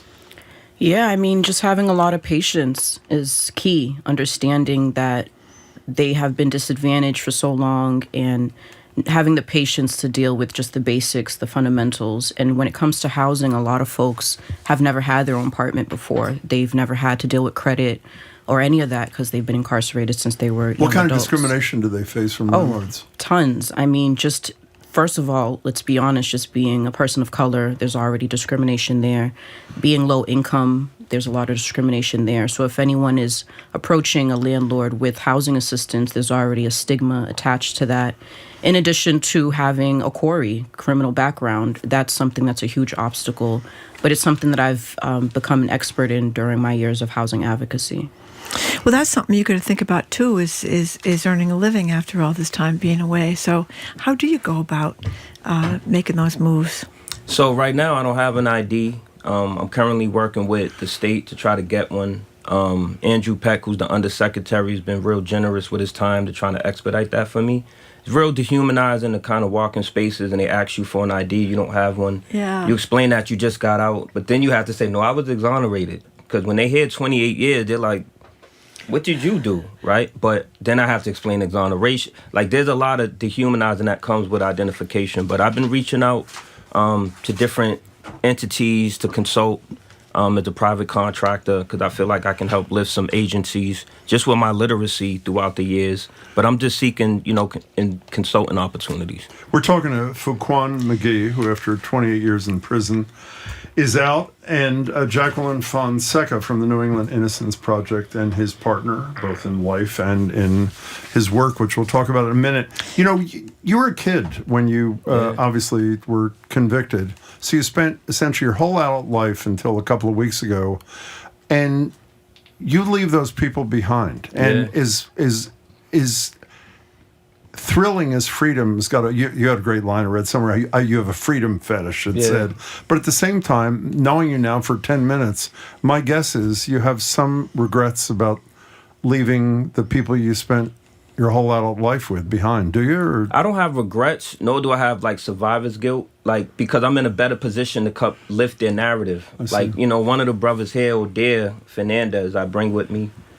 Because oh my gosh. He's someone that's still behind the wall, right? So I want to always leverage my opportunities as an opportunity to bring opportunities for them. You don't miss them? Yeah, I miss them. I tell her all the time, I miss them incredibly. I miss them profoundly.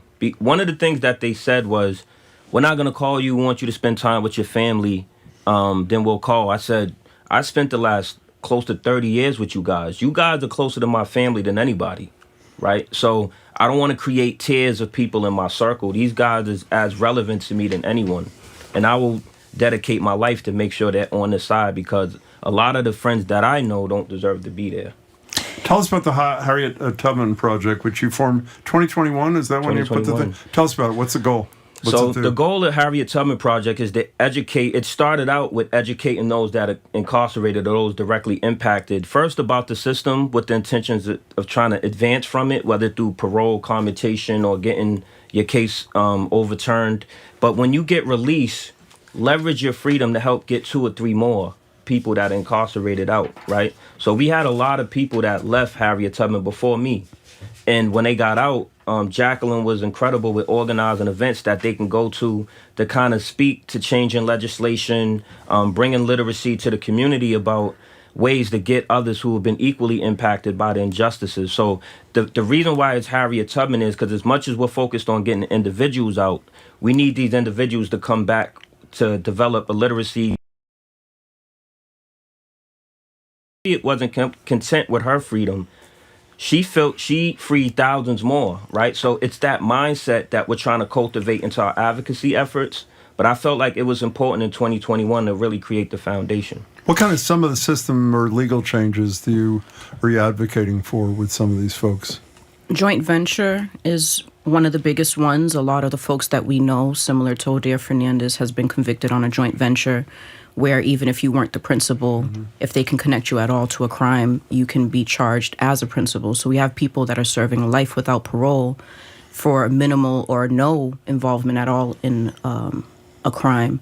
Also, raising the age, that's something that we were big advocates on, and FuQuan had the opportunity also to come home on parole because of the juvenile and the other emerging adult laws.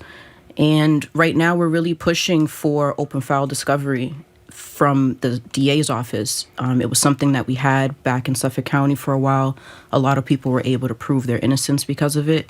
So now that things have changed, we're advocating to have that come back so we can liberate more people. If there's truth behind these files, we should know it.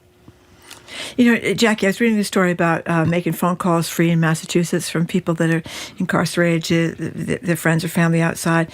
One of these talked about how you were calling her 3 times in the morning and 3 times in the afternoon.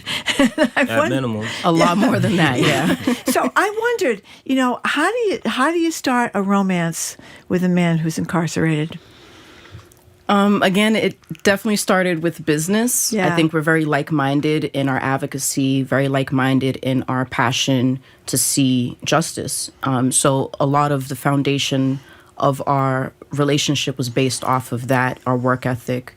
And it just kind of evolved from there. You know, speaking to someone a lot of times throughout the days, doing business with them, you begin to... And when you go to visit physically in person, what was that like? Was there the plexiglass between you, or could you actually sit together in the visiting room? We could sit together in the visiting room. Yeah. And that was new to me because I did have family members that were incarcerated in jail, which is different from prison where you do have a plexiglass and a phone, but not in prison where we were able to physically touch. And how was that for your family coming down? Your mom and your sisters, could they also be in that visiting room with you, or at the beginning, or was it the same thing? Were you behind the glass? I was behind the glass in county, but as soon as you go to Mass Department of Corrections, it's all contact. Unless you're in solitary. I did relatively little time in solitary, so 100% of my visits was always in person. Yeah. Very dehumanizing for the loved ones to come in. Dog searches, sniffing families, discouraging based on what attire you have.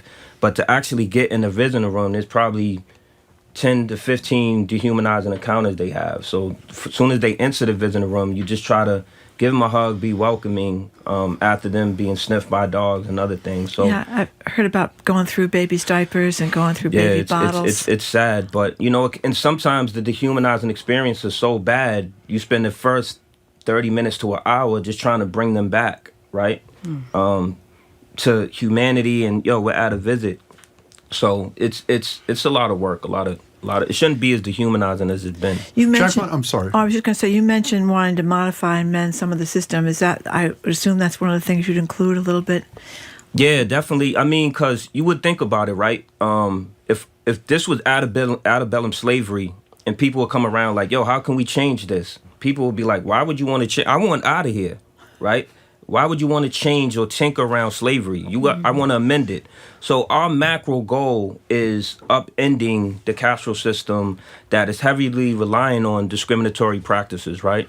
But there are small nuances that we support, and there are other organizations kind of champion those campaigns that we endorse. But our goal is to dismantle any institution that's rooted in systemic racism, but we're starting with the criminal law system. Jacqueline, speaking of the criminal law system, you were mentioning this, I don't know what the terminology, open what? What was the? Open file. Open files. One of the issues I think the judge was concerned about, and I'm guessing you guys are really concerned about too, were the cops in this case and whether or not they were involved in any other matters where people may have been done wrong, like FuQuan was. What's the status of that? Is the police department or the DA's office? This is Suffolk DA Kevin Hayden's office, I should have said earlier. Are they pursuing this, or what's going on with that? So I personally don't know. I think it's a better question for the legal experts, but we're going to ask the mayor tomorrow, by the way. She's with us tomorrow. Right. We're going to ask the mayor, but go ahead. And I'm glad. But being in court, the last time that FuQuan was in court, and to hear that from the judge say that we need to find out who those officers are by name and hold them accountable for their crimes because other people may be affected, that was huge, because that is the essence of what the Harriet Tubman Project is. We can investigate individual cases, but that won't liberate as many people if we investigate those that are part of the system that create these patterns and practices, similar to the lab scandal that we are very familiar with. Do you find that people... remember, we should point out that lab scandal is that people were saying there were drugs when there weren't drugs because one of them had a addiction problem and the other woman was hoping to become the star of The Office kind of thing, and there were people that may not have had drugs that went off to prison. Yeah. 35,000 cases wiped out in a day because of that scandal. Like the biggest scandal in the state. Well, can we stay on reform just for a second? If you tell, what are the one or two things right away that that the legislature should take and governors should take seriously to make this a more humane system and to make it less likely that people like you end up spending almost 30 years of your life for something you didn't do? So I would include the AG into this as well. So I think what Jacqueline outlined, like, because a lot of people, what is your one ask? Like, and that's difficult with this, but I think our one ask is the open file policy. The open file policy was initiated by the then DA in Philly, Krasner. Yeah. And it was adopted by Rachel Rollins. But most of the wrongful convictions that you've been seeing and guys been here happened because guys was given their discovery. Like, the thing that allowed me to come home was the facts, but those are facts that existed in 1998 and 1997, right? But they was in a storage box in Suffolk County District Attorney's office, because the main thing with open file is if you did it, it'll be seen in that file. But if you didn't do it, it'll be seen in that file. Just so I understand open file, and I should and I don't, I'm embarrassed that I don't. The notion is that this stuff is accessible to you without having to initiate some legal process. Oh, go ahead. So I can explain it briefly. So the Commonwealth is not obligated to give you any piece of their discovery unless it's considered exculpatory. Right. Either to punishment or guilt, right? Whether it doesn't have to exonerate you, but it's something that you can use in your defense. But you would never know what it is until you've seen it. So you would just have to base it on integrity that they're doing the right thing. The problem with Suffolk in the 90s, they were suppressing so much material. Now guys are actually getting it after an open file where they have access to their discovery for the first time, because they're not obligated to get it when they're convicted unless they're able to show that it existed, which is a hard benchmark to prove if there's never an impetus that kind of triggers that it existed in the office. You don't know what you don't know. Yeah. So you would have to... You have to have a kind-hearted DA who's just transparent that makes this happen, and unfortunately, that is not the case. So if the legislator or the AG or just the DAs can start adopting the open file policy, because there's no argument against it.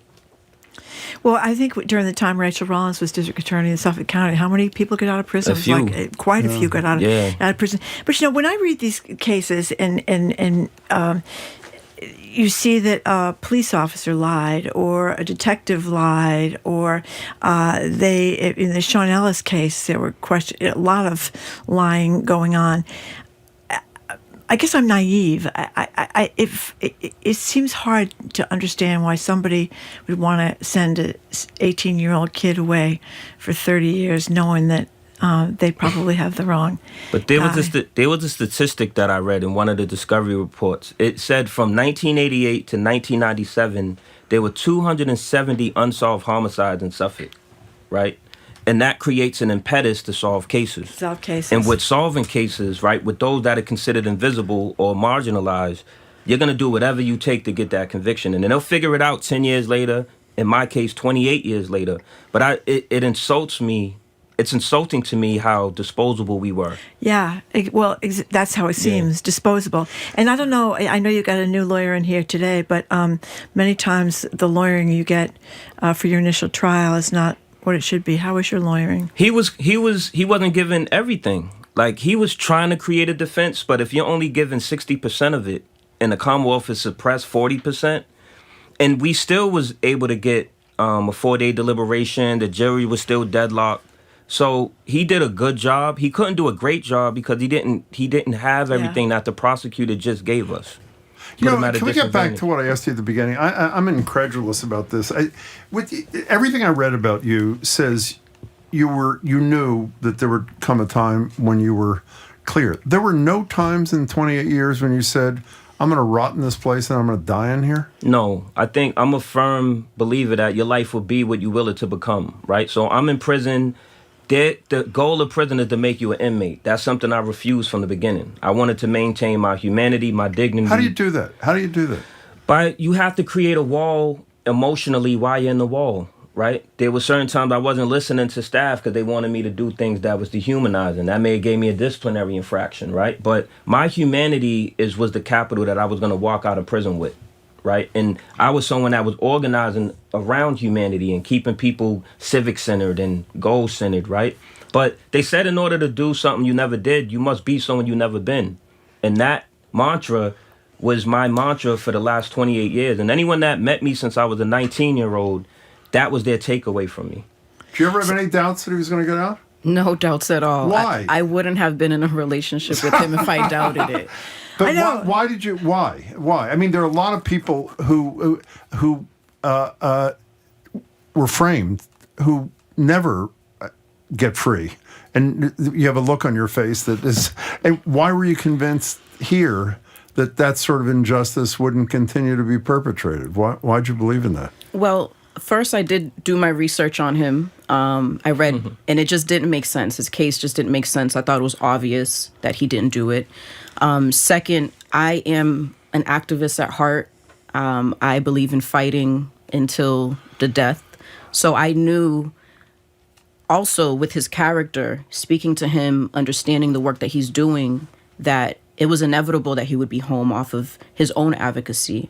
He had a great legal team. He has a great legal team. And then if I were to join him in this work, that I wouldn't give up either. So I think it was a combination of some of the facts of the case and also just the ambition that we collectively had. What did it feel like the day that he walked out? Wow. It was a lot of different emotions. And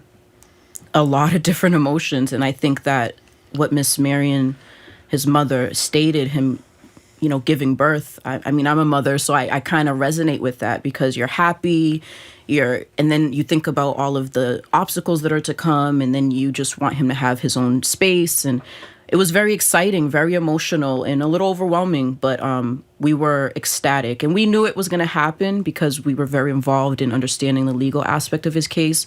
But it actually happening was a completely different experience I've never had before. I'm going to take one last shot at this. Kevin Hayden, the Suffolk DA, who ultimately moved that the charges be dropped, has not stated that you didn't do this, but that the evidence was such that he couldn't proceed with a prosecution. Does that bother you? Yeah, it frustrates me, but I think the evidence speaks for itself. Like, he's not the mouthpiece for the evidence. But I thank him and his office for really digging in deep in the sentence of my Rule 30 and ultimately my dismissal. And I'll take it from here. So for people who listening who want to help with this work that the two of you are coordinating, what can people do to try to bring a little more justice to the system? Jackie? So we do have a weekly meeting where we work with the community and caretakers, those that are advocating for their loved ones, to teach them how to advocate. It's something that I've learned through my advocacy and want to create a blueprint, as well as FuQuan advocating for himself. What are the tools and what is the mindset that you need to advocate for yourself? In addition to some of the legal avenues, we're not legal experts. I mean, FuQuan is pretty great at it. But just being able to... Wait, can you say that a little louder, please? I am great. He's been studying the law for 28 years. But, really building a strong relationship with your co-counsel, which is your attorneys, being part of that fight. And that's the biggest thing that we teach folks at the Harriet Tubman Project. Harriet didn't depend on everyone else to free her. She freed herself. So when you have an attorney, you have to work alongside them. You have to learn the language of the law. Otherwise, you're giving up your life to someone else completely. And attorneys have a lot on their caseload. So no one's going to know your case better than you. And as a loved one, I had to learn his case. I had to learn how to look up his docket. I had to learn to be a liaison between the attorneys, the community, and himself.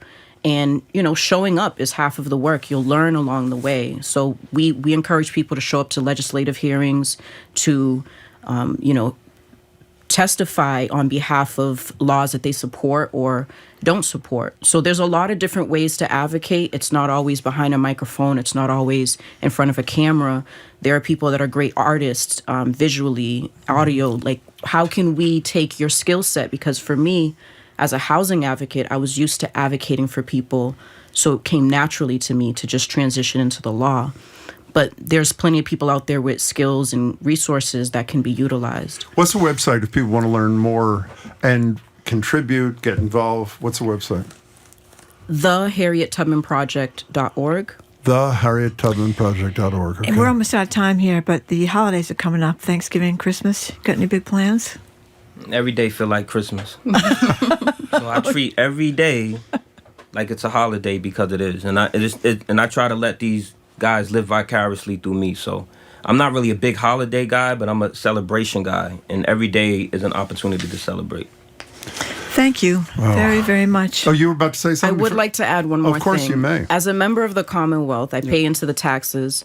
When there's a wrongful conviction, it's more than just those that have been wrongfully convicted and their families that are victims.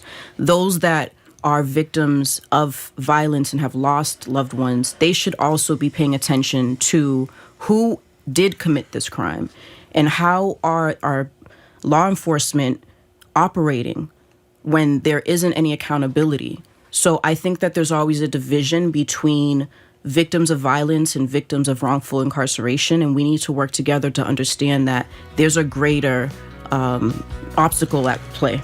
You know, I hope you two will rejoin us fairly regularly here. We'd love to talk about the work in more depth and what people can do. So stay in touch with us. We'll make What's that? Yeah. You'll make it work? We'll make it work. Well, all the nice things he said, absolutely. We're not going to waste any time. We won't forget that. It's really great to meet you both. Thank you. Congratulations Thank you very much Thanks for your for time. coming in. We've been speaking with Ricky FuQuan McGee, co-founder of the Harriet Tubman Project, and his partner, Jacqueline Fonseca. Thank you both again for coming in. Coming up after this quick break, just enough to, well, we're not going to do that. We're going right to We are Khalil. moving on. We're going to Khalil Mohammed. He's going to join us, Khalil Gibran Mohammed, right after the news. You're listening to GBH on 89.7 GBH.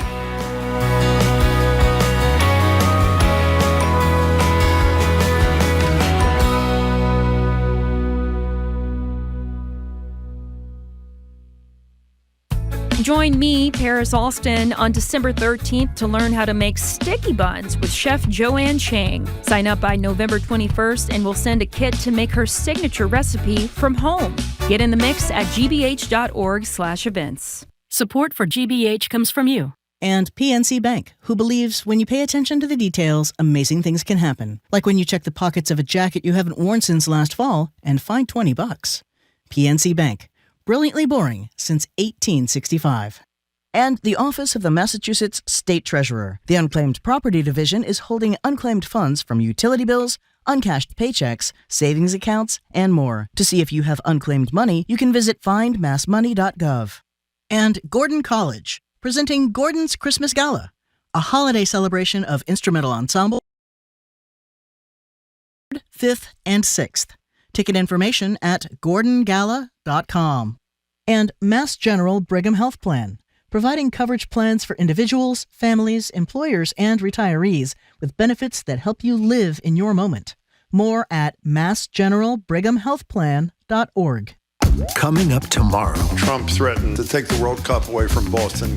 What's the state of things? Boston Mayor Michelle Wu takes your questions. I have been in touch with the local committee and with the organizers connected to the Revs and the FIFA effort here, who have assured me that there's, again, as I said, there are contracts in place already. There's a lot of planning that's been going on for years at this point. Boston Public Radio's Ask the Mayor. Tomorrow, only on GBH 89.7. You're listening to 89.7 WGBH HD1 Boston. Online at gbhnews.org. GBH News. What matters to you? I'm Jim Browdy, head on Hour 3 of BPR. We'll start the 1 o'clock hour with Princeton's Khalil Gibran Mohammed on the state of higher ed under Trump's threats, how Yale escaped the president's wrath, so far at least, and the Epstein connection to a lot of people in high places in higher ed. I'm Marjorie Egan. Then we'll open the lines to ask the tough questions of our listeners. How long is too long to leave water out and still safely drink it? What about those reusable water bottles? How often are you supposed to clean them? And why is Jim more likely to change the water for his daughter's dog with more regularity than he is to drink clean water himself? Ugh. Pour one out with us next on the third hour at BPR 89.7 GBH.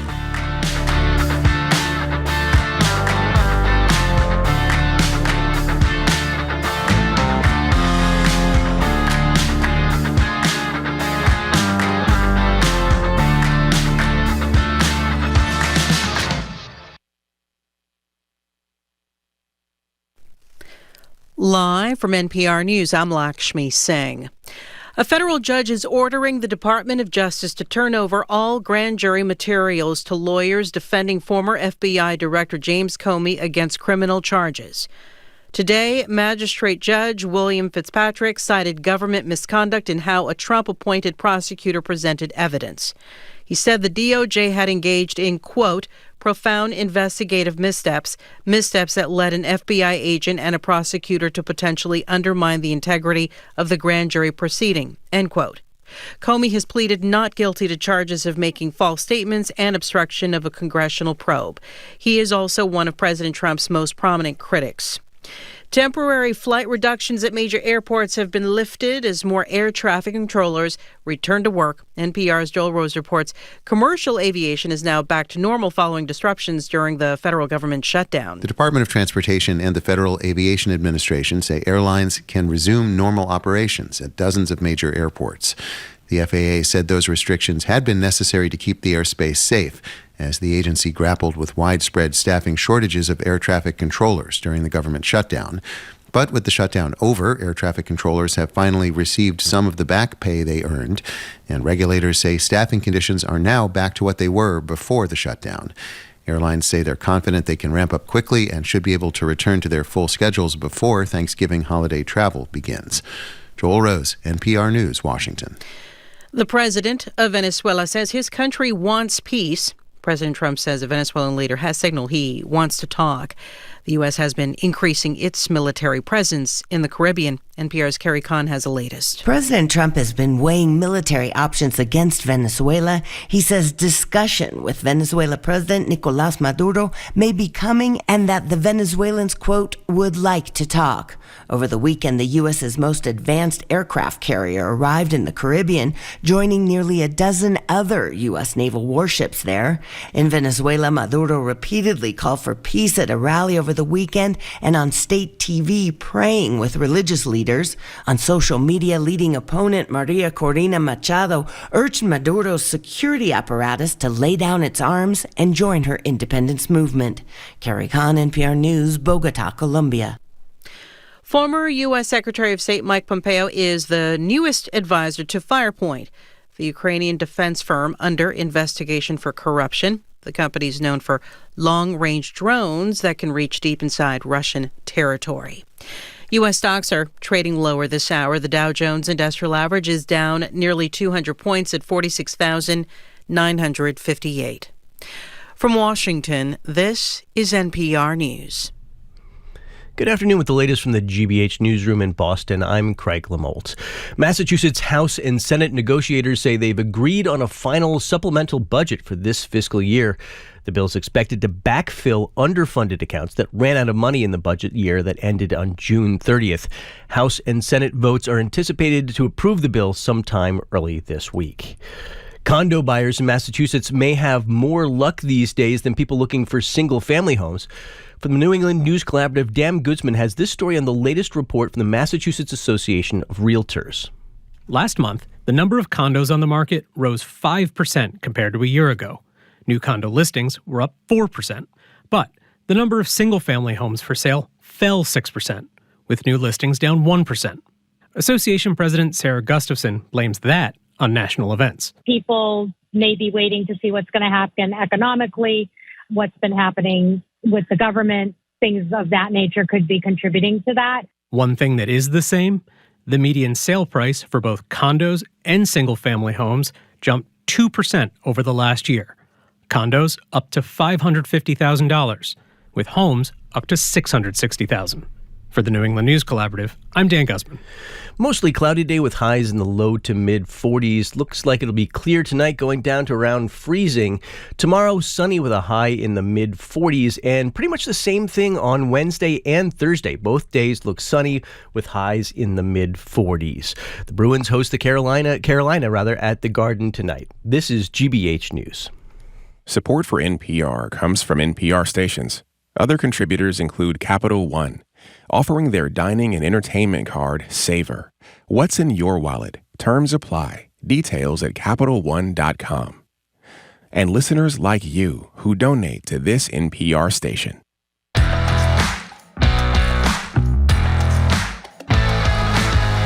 Welcome to hour number 3 at Boston Public Radio. Jim Braude and Marjorie Egan. We are streaming at youtube.com/GBH News.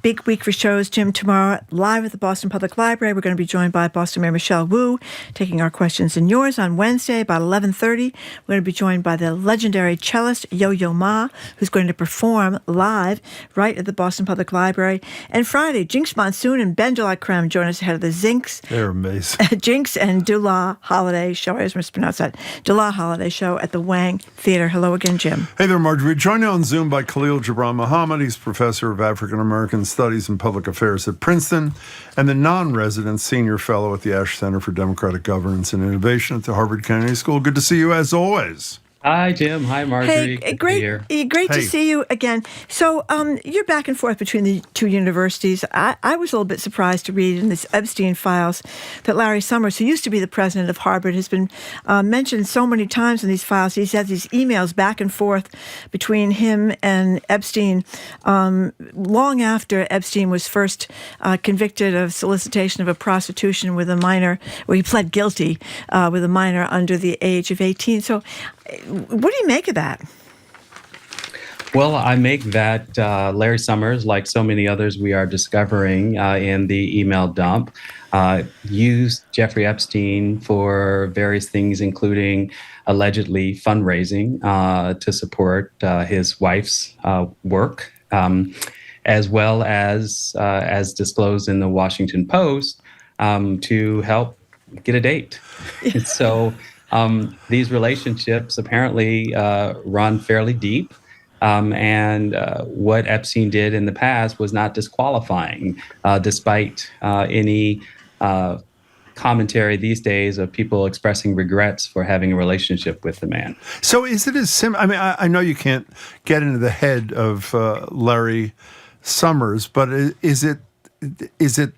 I was going to say, is it just the money and the contributions? But if it were just that, why would it be asking for dating advice and having Epstein say he's a great wingman? Or you rarely seem nonplussed in any of our discussions. Are you? I mean, this is unbelievable to me. Are you at all, or are you just not surprised? First of all, I'm not a fan of Larry Summers. Okay, for a lot of reasons.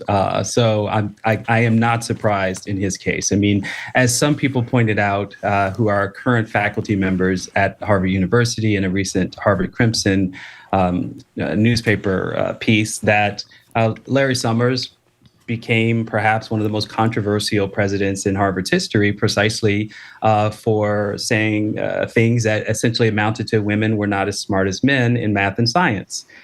So he has long been a controversial figure on the campus. And with respect to, let's just say, respect for women, there's good reason to question where Larry Summers falls on the divide between being a feminist and supporter or someone who might be indifferent to hanging out with a person who has already been convicted for sex crimes. What else is on your bill of particulars against Larry Summers? We've had this conversation. I want to hear it again. Largely that he used much of his political capital to target Claudine Gay as president, the first Black woman president of Harvard University. It becomes increasingly clear with 2 years of hindsight that Claudine Gay did nothing wrong in her position in trying to manage an unprecedented international crisis with respect to the Hamas attack on October 7th and the legal machinations that went on in that December 5th hearing. Many people jumped on the bandwagon and said she should have said this and she should have said that. But to this very day, free speech rights still protect what she said that day and remain the same policy at place at Harvard University. No one has apologized for this, including the Harvard Corporation. And so Larry Summers, being the single most prominent oppositional figure against Claudine Gay, is certainly high on my list of grievances. Well, let me just say, since you're hearkening back to prior discussions, let me say what I said then is Summers' criticism of Gay was very public. And I think I said to you, but I know I said to others, I find it hard to believe that if a white guy had been in the middle of that his criticism would have been to the New York Times and the Boston Globe, but rather probably behind the scenes. In any case, we're talking to Khalil Gibran Muhammad. I was surprised to read this story. Two Harvard Medical School people who work at the medical school and someone that works at the Kennedy School wrote this piece in the Globe talking about Harvard needing restorative justice. It mentioned, I'll just try to sum this quickly, that a federal judge said the Trump administration had unlawfully violated free speech of international students who've taken part in pro-Palestinian advocacy and were singled out for deportation, that was wrong.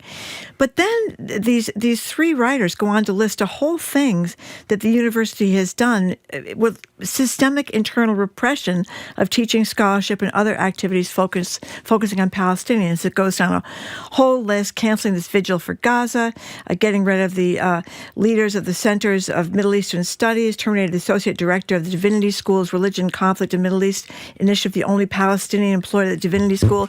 It goes on and on. I'm not going to read the whole thing, but they're basically saying that there's very little room for Palestinians or support of Palestine at the Harvard campus. And I didn't realize it was this bad. Well, it is that bad. And kudos to those three brave faculty members. Yeah, Lisa Germanis, Aaron Sacco, and Sandra Susan Smith. That's right, for making the case. And I'll just say in full disclosure, Sandra Susan Smith and I were very close colleagues when I was there full time at the Harvard Kennedy School. She is the first and only Black woman as a tenured professor at that school on the campus. But it is clear that the entire conversation about Title VI protections and protecting against discrimination on campus to ensuring safety for all has really largely been about Jewish safety and not about others. And what they point to in this op-ed is that the self-reported concern about feeling included and safe on campus, those rates are much higher amongst Muslim adjacent and Muslim identified students, which is to say that we aren't even having an honest conversation about what is actually going on campus. And I can tell you the list of problems is even longer with respect to unreported instances. I mean, all of us who are on that campus or who are observing things to varying degrees don't have the ability to prove some of what is happening because, as you know, publishing an op-ed still is subject to fact check. But I can tell you from conversations that many administrators, people who wear both hats as faculty and who run things, have essentially been silenced to even utter such words like colonialism or settler colonialism, because by categorical definition, Harvard University has essentially said this is anti-Semitic because it implicates Israel. So they have really deep problems, and I applaud them for pointing out that the university may be facing an existential shift in its commitments to its principles for academic freedom that it may not long recover from. And is that existential threat to its principles a function of reacting to Trumpism and Trump, or is it something that's been brewing there for a long time independent of him? I think the safest answer without having done a study on this is to say that certainly the Republican Congress, which is the same Congress that led to Claudine Gay's forced resignation, on top of Donald Trump's administration over the past 9 months, are the most blatant assault that has compelled a level of acquiescence on the issue of what you can say or teach or speak about. Now, again, if someone were here for Harvard and we were having a panel discussion, they will say nothing has changed with respect to who can teach what. But the climate of fear and self-censorship is real. And if you happen to wear a title where you happen to be in some kind of administrative capacity, you have essentially been gagged from speaking on certain topics. You know, one of the things I don't quite I don't like it, but I understand the connection between threats from Trump and certain actions that put at risk academic freedom and anything else that trickles out from that. I don't understand, if I'm right, why the unwillingness of 7 of the 9 schools that were approached to sign this so-called compact, you sign on and you get lots of benefits, says Donald Trump. 7 of them rejected it. And to my knowledge, and you'll correct me, I know if I'm wrong, there's been no great thing done to them for their refusal to sign. Why has that not been, if I'm right, why has that not been an incentive for more courage and standing up by schools? Well, I think, Jim, what you're getting at is that there is an underlying acceptance of the most basic charge by the Trump administration that all universities have become liberal bastions of indoctrination that threaten America's future. And to the degree that universities are institutionally conservative, but also places where liberals have had the freedom to think and read and write and teach in ways that may not be reflective of the private sector more generally. This is the tension that is underlying this moment. Part of it is the usual risk aversion that comes with wealthy institutions that just don't want to be in trouble, like we are learning about Yale University and its president, McInnes, who is basically escaped the scrutiny of the Trump administration. Nothing to see here, but in the meantime is pumping hundreds of thousands of dollars into lobbying efforts to set up a Washington, D.C. Camp, and is working, it's like a duck in a pond. Her paddles are working feverishly beneath the surface. By the way, I love, if people are not paying attention, after I ask this long-winded, unending question, Khalil says, what I think you're trying to say, Jim, and then I don't understand how you duck. Let's not move that. I know. That's that great. image is pretty great. But she has ducked her head like the Dartmouth president tried to do it first, but ultimately sort of came around. Play that out a little bit. What is she doing or not doing? Yeah, so according to reporting in the Wall Street Journal, President Maury McInnes, who is new, she got the job in 2024, has spent $300,000. I don't want to get this wrong. One of you can look it up. I believe it's a month. But that might be quarter. Per quarter. Okay. Per quarter, yes, per quarter. In a lobbying effort in D.C., she is also, for the first time in Yale's history, set up a beachhead in Washington, D.C., somewhere proximate to K Street, in an effort to make sure that they are leveraging their Yaleys. Clarence Thomas is a Yalie. Who knows what web of relationships they are drawing down or drawing upon in order to make the Trump administration happy in this moment. But let's be clear, Jim and Marjorie.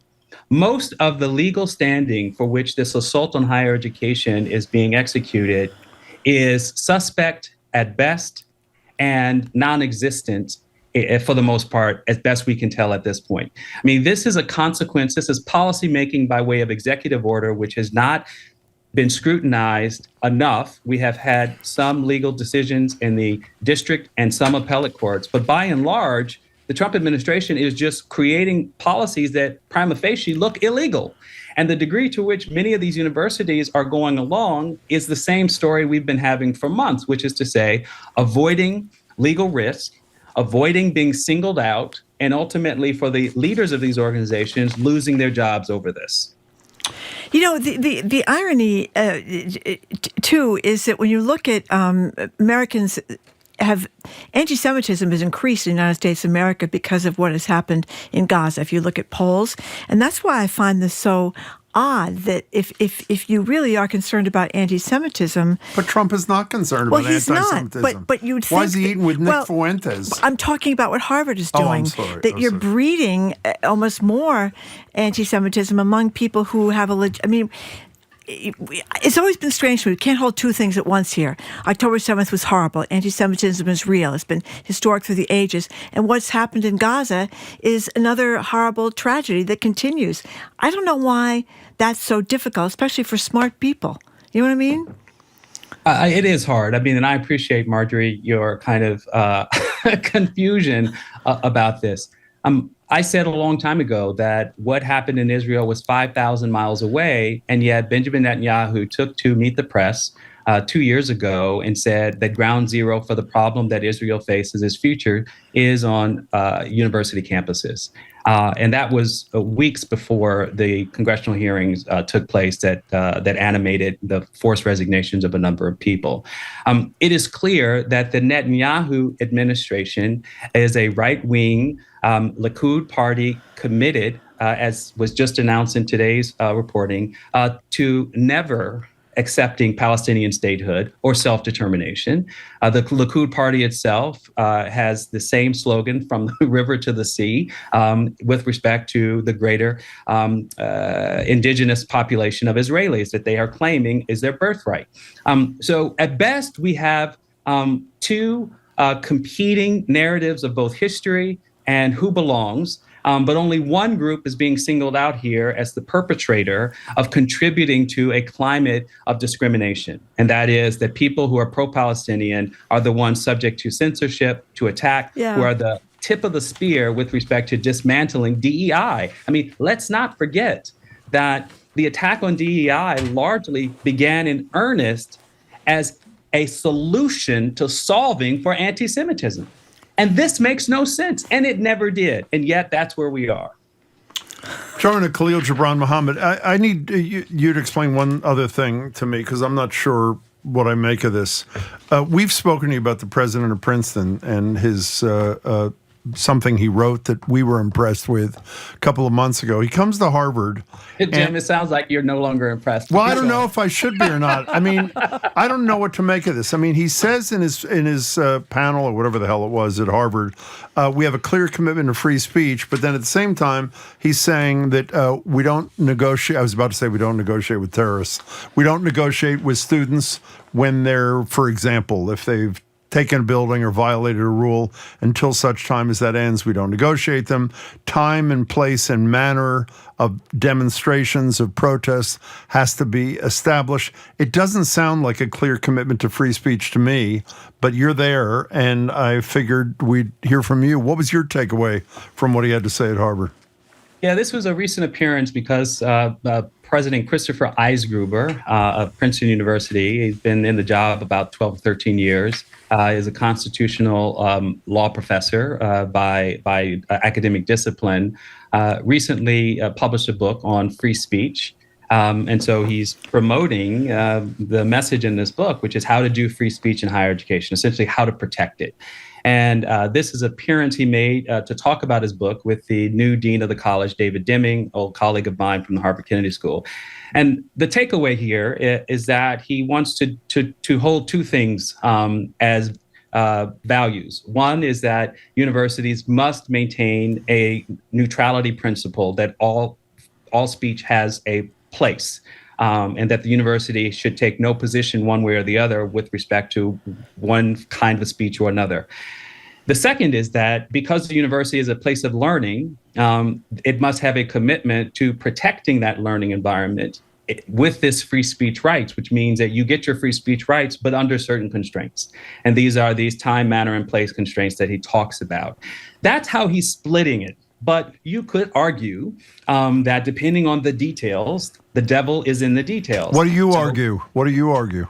Well, I think it depends, honestly. So here's what I will say. I've only been on campus teaching for the first time since this fall. It is a very quiet place. And in that quiet, I suspect something is a little off. In fact, some of my undergraduate students recently coordinated one of the first, I guess, and most visible protests on campus since last year on November 7th. It was focused on climate change. It went off without a hitch. They followed the rules, and they felt good about getting their message out. So in some ways, Christopher Eisgruber may be setting at least some kind of template that splits the difference. Now, I often will tell people that civil disobedience comes with a cost. Civil rights activists, social movement activists, feminists, indigenous people who have fought for their rights have often willingly taken on the risk of being punished, often for minor offenses. They weren't put in jail for 10 years, but for minor offenses as a result of that. And I think you could say on paper that's what Christopher Eisgruber is pursuing here. If you want to engage in civil disobedience, if you want to break the rules, there will be consequences for it. This is what I would say as a faculty member. I would hope that those consequences would be minimal, that they would be transparent in their de minimis approach, because at the end of the day, we know historically that students have often been on the right side of history. And it would be a shame if universities from this point forward become places that do not help us as a society advance in our morality, in our values, and in justice. So, Khalil Gibran Muhammad, as you were speaking, I was looking at the television screen, and here's the headline on CNN. Senator Elizabeth Warren urges Harvard to sever ties with Larry Summers after new Jeffrey Epstein email. I guess I was going to say, what do you think? I guess we just heard what you. Come on. At this point, what is there redeeming about Larry Summers? I mean, listen. People have applauded him for his economic genius, but his economic genius largely explains the very thing that animates right-wing populism. I mean, I don't get it, which is to say that, our globalist commitments to a technocratic elite, to a minimal commitment to the public good in exchange for productivity and growth is essentially Larry Summers' legacy. And so it's time to move on. Before you go, you have such a much better perspective, a bigger perspective than I do. All I thought about, everything you've said about Summers, I mean, people can agree or disagree, of course, but is so well thought out. All I thought about when I first read these emails, if I were him, I'd never come out of my house again. Literally. How do you, what? He is he has proved himself to be shameless. So that's not going to happen. Okay. Fair enough. Okay. It's good to see you as always. Thanks so much for your time. Thank you very much. Great to talk to you, Khalil. Thank you. Take care. Shameless. Wouldn't you love to be shameless and no matter what you did, you just keep on going kind of thing? I don't know. I think it's better to have a little. Can you imagine? By the way, for whatever it's worth, I've told this story before. Marjorie would, if there was a line in a column she wrote 20 years ago that she thinks wasn't perfect, she would call me. Just we got to know each other and say, I really feel like I can't come out of the house today. I think that's for one line, not being exactly what you wanted. This guy is corresponding with Jeffrey Epstein 11 years after he's pled guilty to prostitution of a minor. Well, it apparently went on for several years. Yeah, I know that. 2013, 2019, about getting dates, I think. Getting dates, yeah. He wants dating advice and other kinds of things. In any case. Okay. Shameless. We've been speaking with Khalil Gibran Muhammad, professor of African American Studies and Public Affairs at Princeton. He's the non-resident senior fellow at the Ash Center for Democratic Governance and Innovation at Harvard's Kennedy School. Coming up after this quick break, we're going to lighten this thing up now. Little few guffaws, we hope. Opening lines to get your thoughts on the elixir of life, water.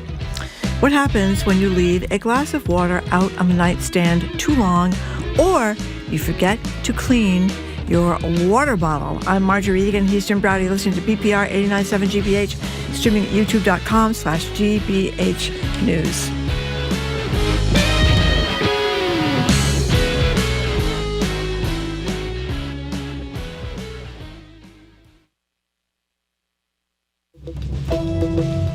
I'm Arun Roth. Coming up on GBH's All Things Considered, a 2-day walkout at Harvard begins today as custodians push for a new contract. Mayor Wu is giving an update on the progress of a major initiative to fight hunger 1 year in. And 3 years after Hurricane Ian, parts of Florida are still struggling to rebuild. Those stories and all the day's news starting at 4 on GBH 89.7. Our programs are made possible thanks to you. And Rocky Ruggiero, making art and history come to life, offering travel programs throughout Italy and online learning opportunities on Italian art and culture. Learn more at rockyruggiero.com. And Classic Harbor Line, offering classic yacht cruises throughout the holiday season in Boston and New York City, including Coco and Carol's, live jazz, and holiday brunch cruises. More at classicharborline.com.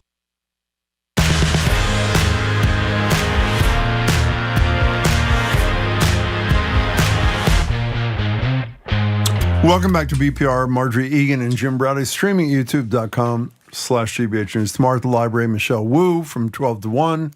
Wednesday at the library, Yo-Yo Ma joins us to play and to talk. We're ending the show with the elixir of life. That, of course, is water.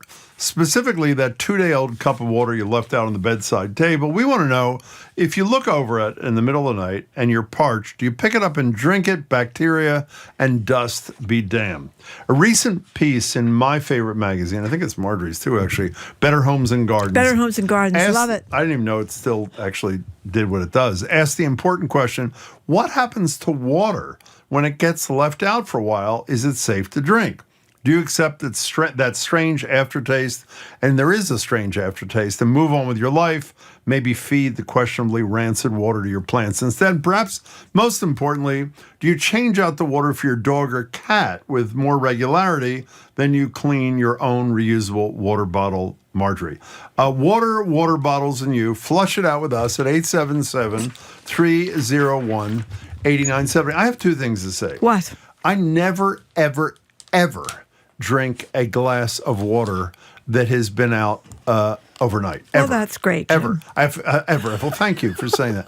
But you took the pledge. Okay. And you're very proud of yourself. When I'm taking care of one of my 2 daughters' dogs, I also always change the water every day. And if they get to water before I've changed it, I feel horrible about it. But then I say to myself, they're outside drinking water out of like a muddy puddle that's been there for 3 days. So why do I care about that? Oh, I love that sound. What is it? That's the dog licking out of the bowl. Oh, it is? Oh, I didn't even hear it first. Little sound effects there. That's very nice. Yeah. Actually, that's not necessarily the dog. You know, I told you the story. My older daughter, because she wouldn't drink milk when she was a kid. Drinking out of the toilet? No, we put it in a bowl. We put in a bowl on the floor and she licked the milk out. It's a totally true story until she decided to drink. Cats are famous for drinking out of the toilet. So even though you were bored to tears by my story about me and water that's been out overnight, would you drink water that's been out overnight? If you wake up the next morning, for example, would you go to the kitchen or the bathroom and dump it and fill it out, or you just drink it up? What I've learned today in researching this whole, that it is okay to drink water that's 1 or 2 days old. Not really. Provided it was not laying uncovered or contaminated. But the 12-hour mark is when it really starts to go downhill. So if you have a covered glass of water next to your bed, you go to bed at 10 o'clock, you wake up at 6 o'clock in the morning, you can drink it. I would not drink it. Oh, gosh, that's incredible. Carbon dioxide from the air interacts with it. So it tastes, don't you know that it tastes a little bit off? No, I don't. It does. Well, it does taste a little bit I think off. sometimes people wake up in the middle of the night and they have a sip of the water next to their bed. Well, it's the middle of the night. That's a whole different story. Well, it's not the whole different story. What's the difference between 6 o'clock in the morning and 3 o'clock in the morning? 3 hours, give or take.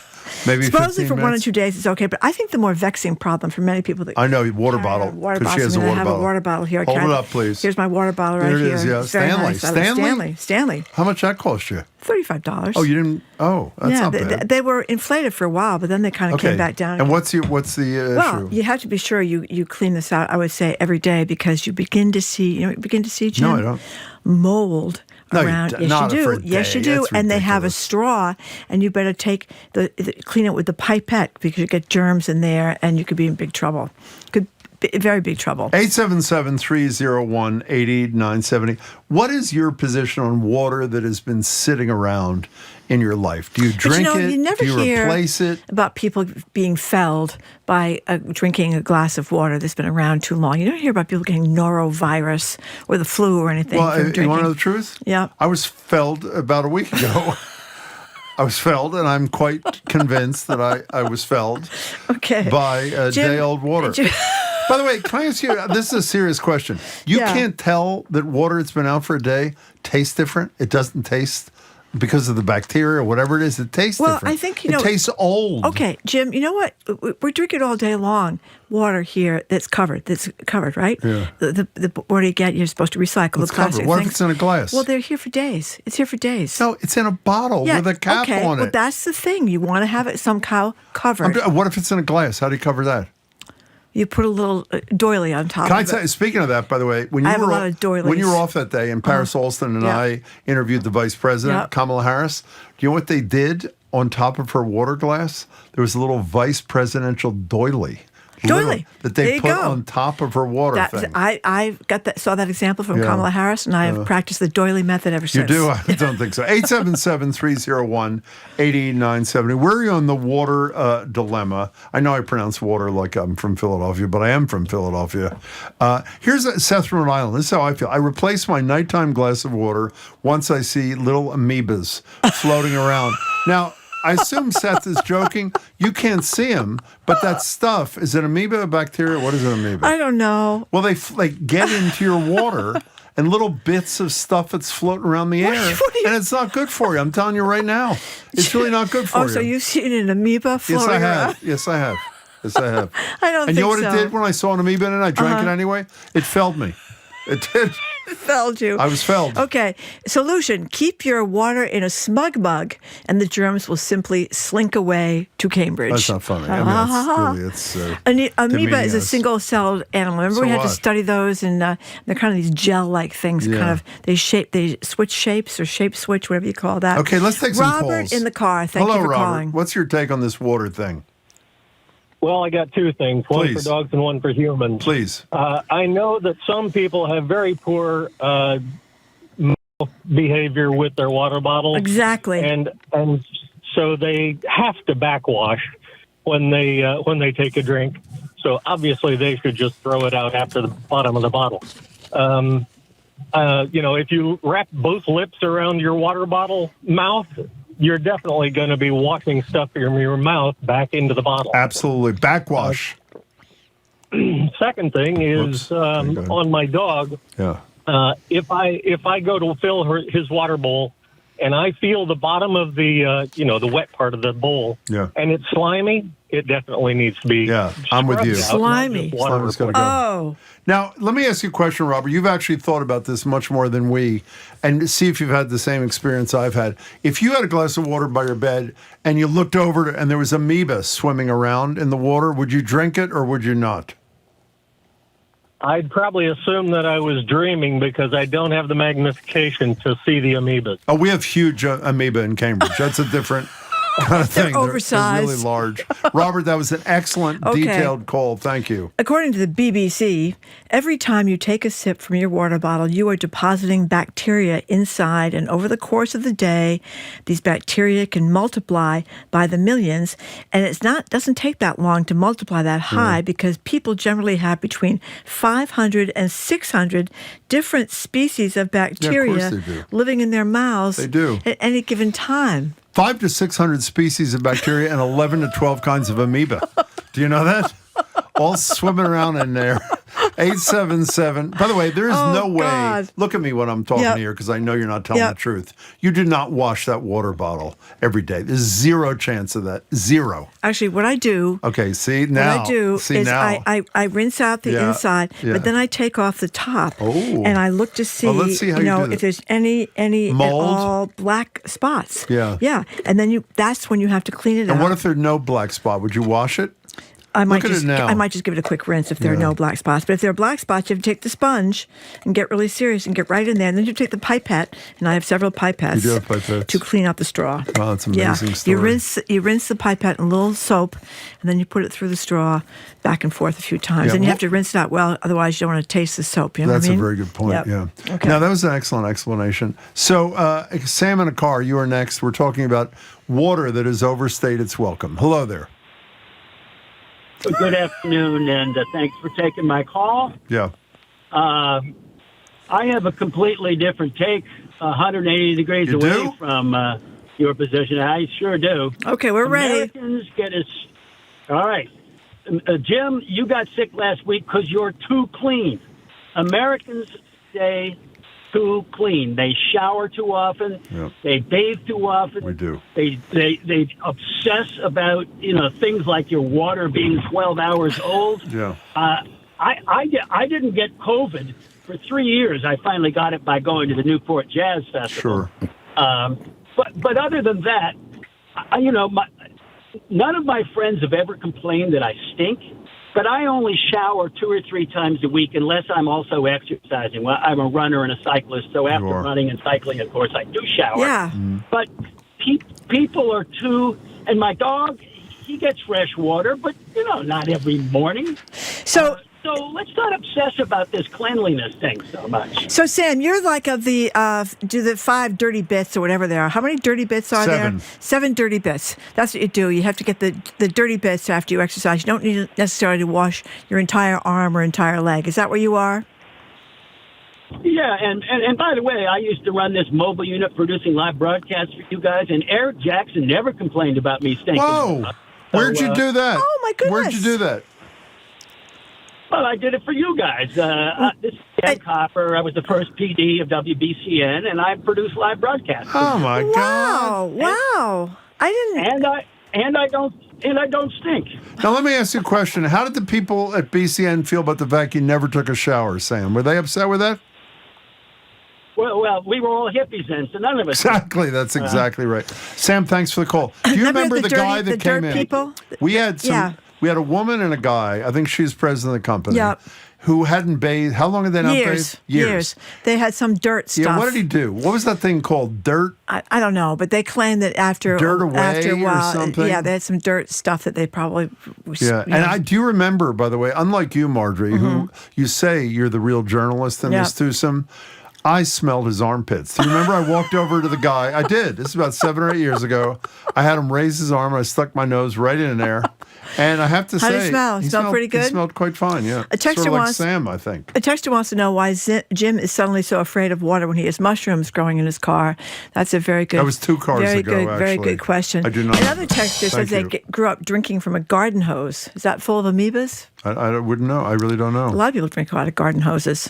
Yeah. When you're out watering the plants. And well, this has sort of gotten all, as usual, you've taken this away from the original purpose, which was if a glass of water has been sitting around in your house, let's say for 12 or 14 hours or more, would you drink it or would you start all over again? Yeah. And I think most people would start all over again, Marjorie. Okay, well, the idea is supposedly, according to these stories, water is generally safe to drink for 1 or 2 days, provided it was not lying uncovered or contaminated. Okay, and most people don't cover glasses of water except the vice president. Now, here's an anonymous texter says, that's funny, Jim. I bet you would eat a liverwurst sandwich that was under the couch for 3 days, and I would. I mean, it's a total...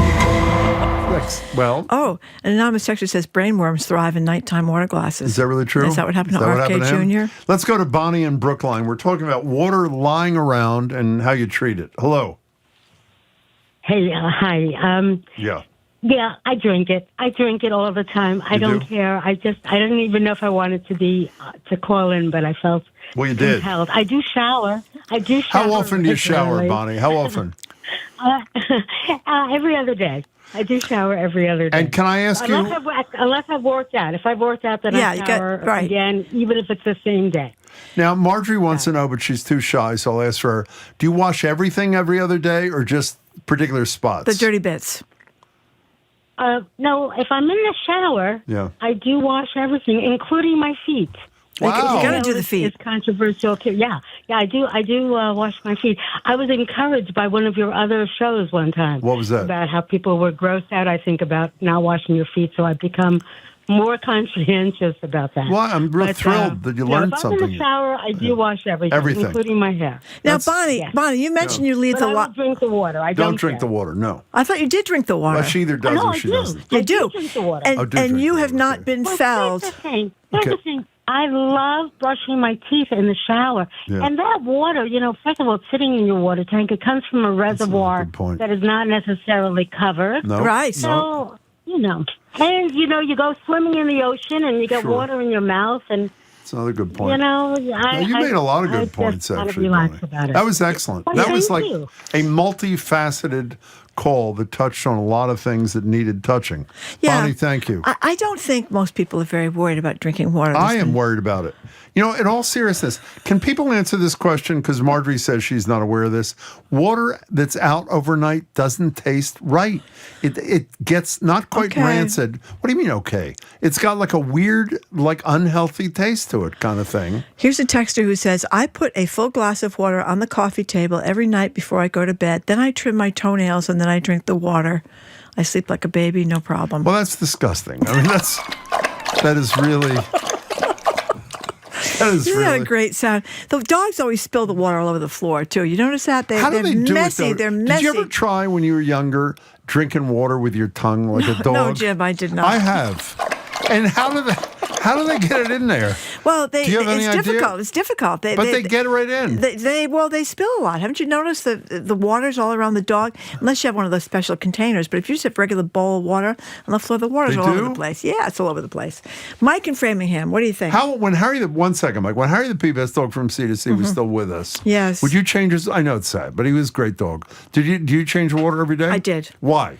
Because I wanted him to have the freshest possible water. Exactly. And I made sure there point. was no slime around the bottom, which, you do get that slime around the bottom if you don't do it quickly. Yeah. Oh, we have a picture of here's a what dog. the dog does. A dog, yeah, he's curling his tongue inwards. People can't see this, unfortunately, but we do have a good picture of a large this dog. dog is curling its tongue backwards. Yeah. What do you think of that? I think it makes it harder to get the water in your mouth. Yeah. That's what I think. Do you know that I have a friend? Maybe it makes it just the opposite. Maybe it's just the opposite. Makes it easier. Yeah. Mike in Framingham, what do you think, Mike? Sorry, Mike. Go ahead. All right, that's okay. I'm going to cover all the bases on this. I'll be brief. Okay. Okay. Because of chronic sinus issues I've had since a kid, I bring a glass of water and put it next to the bed. Yeah. And wake up and take drinks out of it. Good. Well, I noticed that I was getting numerous mouth sores and such inside my mouth. And let's hear a lot about that. Go ahead. So I wake up one night, and there's my glass of water with the cat drinking out of it. Oh! Jesus. Oh, Mike. And I'm like, okay. And so from then on, I still do it. I know, it blew my mind. That's disgusting. I wake up to the hear of a cat's tongue licking the water. I said, what? Oh. So I put a lid over it from then on out, and I still use it and drink it. Okay. And no more. I do not drink it. Yeah. But no more mouth sores drink it. Since you covered it. No. Well, that's good. That's good. I'm glad you asked about that. I know it. Okay. Mike, I think that's about enough. Go ahead. What were you going to say? Go ahead. You have more? Go ahead. Yeah. Keep going. Go ahead. I do not drink an uncovered glass that's been sitting out for a while. Well, because the damn cat's running around peeing in the mug. Well, the reason why I don't is if I drink out of it, that means the bacteria on my mouth from what I've been eating has been sitting there for whatever Excellent time. Point. And that's my way of thinking. Yeah. Now, as far as the shower thing, I wash the dirty bits, except for the summertime. I do the feet. Yeah. And I do this trick that everybody should use. Okay. My dentist tells me that always compliments me on my. He asked or she asked, depends on who's cleaning the teeth, if I'm doing a great job on my flossing. Sure. I don't floss. What I do is I take the shower head, put it on the real hard center. Open your mouth. And I put my teeth up to it. That's great. Put them together and let that high... Hey, could you do me a favor, Mike? Are there any other body functions you can describe to us in great detail? Or no? I think it's very like clever. A water pick. No, like a water it's like pick. a water pick. This guy is a genius. Yeah. Okay. It's a high-powered water pick, and when I'm done with it, good. I brush in the shower like your previous caller said. Sure. But this high-pressure water on the center setting, my teeth feel great. That's and like great. I said, That's really great. I don't get cavities. No. And the dentist Mouth says, sores are all gone, too, so all things are good. Yeah.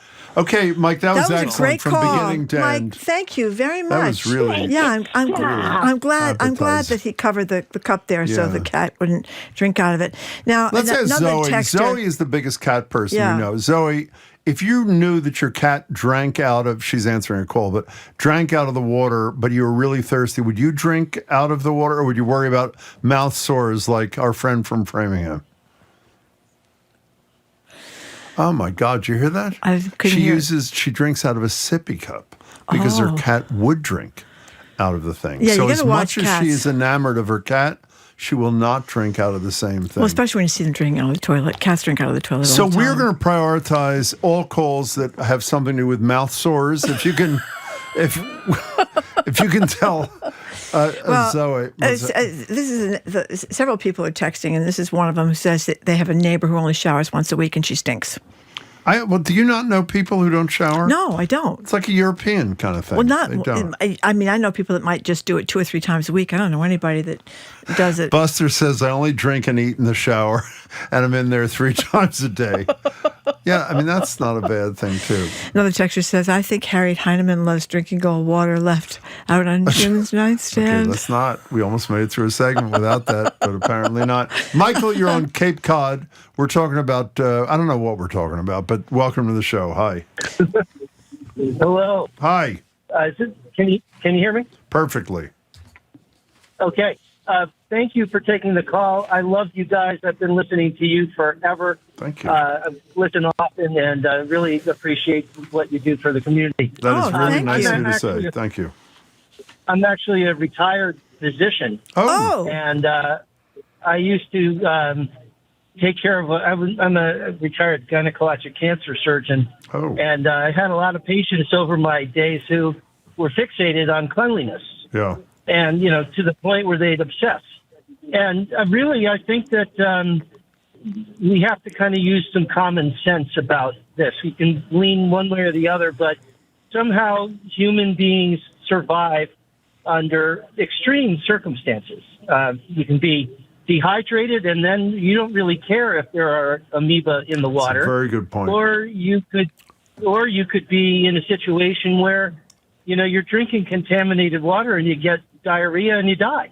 So, there's everything in between on the extremes. But I really enjoyed many of the other callers' comments, kind of running the gamut between flossing with tap water to that was just awesome. Michael, let me ask you a question as a retired physician. Let's assume you had a cup of water on the side of your bed and your cat came over and sat on it. And sat on it? Yeah, I'm asking the doctor a question. Would you drink? And you want to know if would I drink it? Well, if I lived in Ethiopia or someplace where I didn't have enough water, you would. You might do it. That contaminated water was actually clean in comparison to. How about Cape Cod? How about Cape Cod? Well, that's an interesting. Is it filtered? Or do you live near? Yeah, there's a lot of bad. Oh, Michael, you're breaking up. We got to let you go. We're losing Michael, but that was a great call. That was a fine call. Especially since he's a retired physician, he knows what he's talking about. He does. I'm getting criticized on my sponge hygiene that I shouldn't wash my water bottle with a sponge. Why not? Because sponge can carry a lot of bacteria. You're supposed to. Put it in the dishwasher. I just buy new ones. You put it in the microwave. I just buy new ones. How often do you buy new ones? I change my sponge once a week. No, you don't. I do. How often do you change your towels? My towels? Yeah, your towels. Probably twice a week. No, you don't. Is that really true? How often do you change your towels? When I graduated from college and last week. So those are the 2 times. You're supposed to change your sheets once a week, I know know that. That's really hard. When I change my sheets, as soon as I get mouth sores, I decide it's like. How about that guy? How about the guy from Framingham? It was incredible. He had mouth sores. He was so well, but that notion of tackled it though. He tackled using the intense. Don't you love a shower head that's really intense? Yes, I do. When you have an intense one, using it as a water pick or whatever he said, whatever it is, like a water pick, is brilliant. Yeah, you just kind of exactly. You don't have to show us. You're not on the camera. Okay, we know what you're. Up to the water. Exactly. The that's what shower he said. Obviously. Yeah, I don't know about that either, but that's a great okay. Idea. Let's go to Richard in Brookline. Hi, Richard. Hey, how you guys doing? Fine, We're thank really you. well, thank you. This is about my 3rd time calling in. I don't know why I always call on the trivial issues, but I can never keep my mouth shut. What's trivial about this? Is a big one, though. This is a big issue, Richard. I just big mean, issue. Compared to like war in Gaza or, okay, that's fair. Well, I think there's a lot I could say here, but I think you guys are maybe overlooking some things here. If we're really going to get into this, for instance, before you fill your bottle, do you flush your water lines for 2 minutes, which you're supposed to do so you don't pick up lead from your pipe? Yes, I do. Now, I heard it was only 30 seconds, Richard. I'm going to. No, I've never flushed my water. I don't even know what it means to flush Paul my Levy water told me line. that a million years ago. Did? Yes, he did. The MWRA guy? The MWRA guy said 20 seconds first thing in the morning. Okay, what else you got for us? That's a good one, Richard. What else? Well, and the other thing is, think about this. When you pick up your plastic brush heads to clean your water bottles, you're transferring microplastics. the mold that you think you've eradicated is probably still there. It's very hard to get rid of. Oh, no. The diesel fuel that because they say that, if you bleach mold, you don't see the spores anymore, but they insinuate themselves deep into the pores of anything still there. So the mold in your shower, the diesel fuel that you're breathing, and believe me, just so you know, I'm a total health nut, and I'm very careful about this sort of stuff, but I think there's a point at which you can't function. Yeah, okay, so hold on for 1 second, Richard. Real quick. So how do you get the mold off your plastic water bottle? I'm not sure. Well, that's a hard surface. Bleach may do it. Yeah, bleach, okay. Or have your cat lick it off. One of the two. Hey, Richard, that was another excellent call. Contaminated. It's got a little we've ruined this for people. Somebody texted, they're going to drink water again after this. No. And that's wrong. You need a lot of water. Do you drink water? If your water is sitting out on, let's say, the counter, and it's a day later, do you drink the water? Obviously not, correct? Well, you dump it because it doesn't taste as fresh. Excuse me. Yeah, okay. Excuse me. He knows it tastes different. If you put a glass of water next to your bed at 11 o'clock at night, you go to bed, you wake up at 4 o'clock in the morning, you're kind of thirsty. Do you go up and dump out that water? Yes, of course take a sip. Yes, you do. You take a chance and take a sip. You open a fresh bottle. No, I do. Yeah, exactly. No, you don't. I guess I'm with both of you. Or you have the dog looking for you. Isn't that a weird sound? Boy, that's a perfect... Actually, that sound makes me really happy. Does it make you happy? Too. Yeah, because the dog is happy. Because we love dogs. Yeah. Isn't that great? That's great. That's great. No, playing the same sound like 50 times in one segment is really excellent radio. No, I just love the sound. Can we hear that one more time, please? Thank you. Just a good pupper. Okay, so what are you doing on the show thing? We're going to be talking to Serge Tankian on the Culture Show. Oh, we talked about that the other day. Great. So we're talking to him today about his exhibition at the Armenian Museum of America. And again, this is the artist who's painting, the frontman for System of a Down, the alternative metal band, who's turned to painting and has composed things for us to listen to, pieces of music for us to listen to while looking at his paintings. So it's fully immersive. Nora Burnett Abrams, the new director of the ICA, will be joining us. Oh, that's great. To talk about that museum and her vision for the future. And then Jane Eaglin is here. This time we're talking about... Oh, my gosh. AI. Is it coming for opera? Oh, the Great Soprano. Yeah. She won a Grammy for being a great soprano. That's really frightening. Well, yeah, so we'll get that sense. Read the Globe magazine story from 2 weeks ago about the AI family. I did read that story. I mean, oh, my God. It's just... Okay. Things are changing. Maybe people enjoy that. Well, this woman's shrink therapist said it's been great for her, so... Yeah. Well, there you go. Okay, bye. Okay, see you around. Thank you, bye. Jared. That was Jared Bowen. Thank you for listening to another edition of Boston Public. He does, right after us. Right here on 89.7 GBH. You can keep up with, if you haven't enough of us, you can keep up with us 24/7 wherever our podcast. By the way, we should announce tomorrow 1, we'll be doing a whole segment on mouth sores. So... If people, that's sort of like appointment listening. Go ahead, I'm sorry. What's that dental disease? Gingivitis? It is. We're doing that on Thursday. Actually, with Thursday, 1:30 to 2. Oh, God. Tomorrow we're going to be live at the Boston Public Library with CNN's Chief National Correspondent John King. On Zoom, Boston Mayor Michelle Wolfer asked the mayor from noon to 1. NBC Sports Boston's Tony Casey. She's going to talk about how you can't afford to watch football games anymore. No. She has to go to the streaming services and go from service to service. That's not a problem. Tell you, we're going to hell in a handbasket here. Zoe Matthews, Aidan Conley, Nicole Garcia, Hannah Loss, our engineer John LaClaw Parker. Our executive producer is Jane Bologna. Stay tuned for Jared and the Culture Show. It's right after us here on 89.7 GBH. I'm Marjorie Egan. Jim Browdy. Thank you so much again for tuning in. Hope you can tune in tomorrow. Have a great afternoon. Marjorie wants to apologize for the final segment, too. She just forgot. It was her fault. It was her idea. We'll try not to do it again. Bye. I didn't mention any mouth sores. That was you. Goodbye.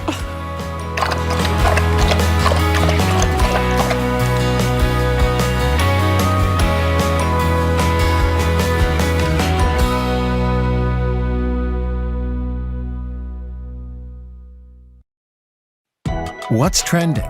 What's interesting? What's going on around town? We're talking all things arts and culture on The Culture Show. Next on GBH 89.7. Funding for our programs comes from you. And Massachusetts Maritime Academy, where education meets transformation.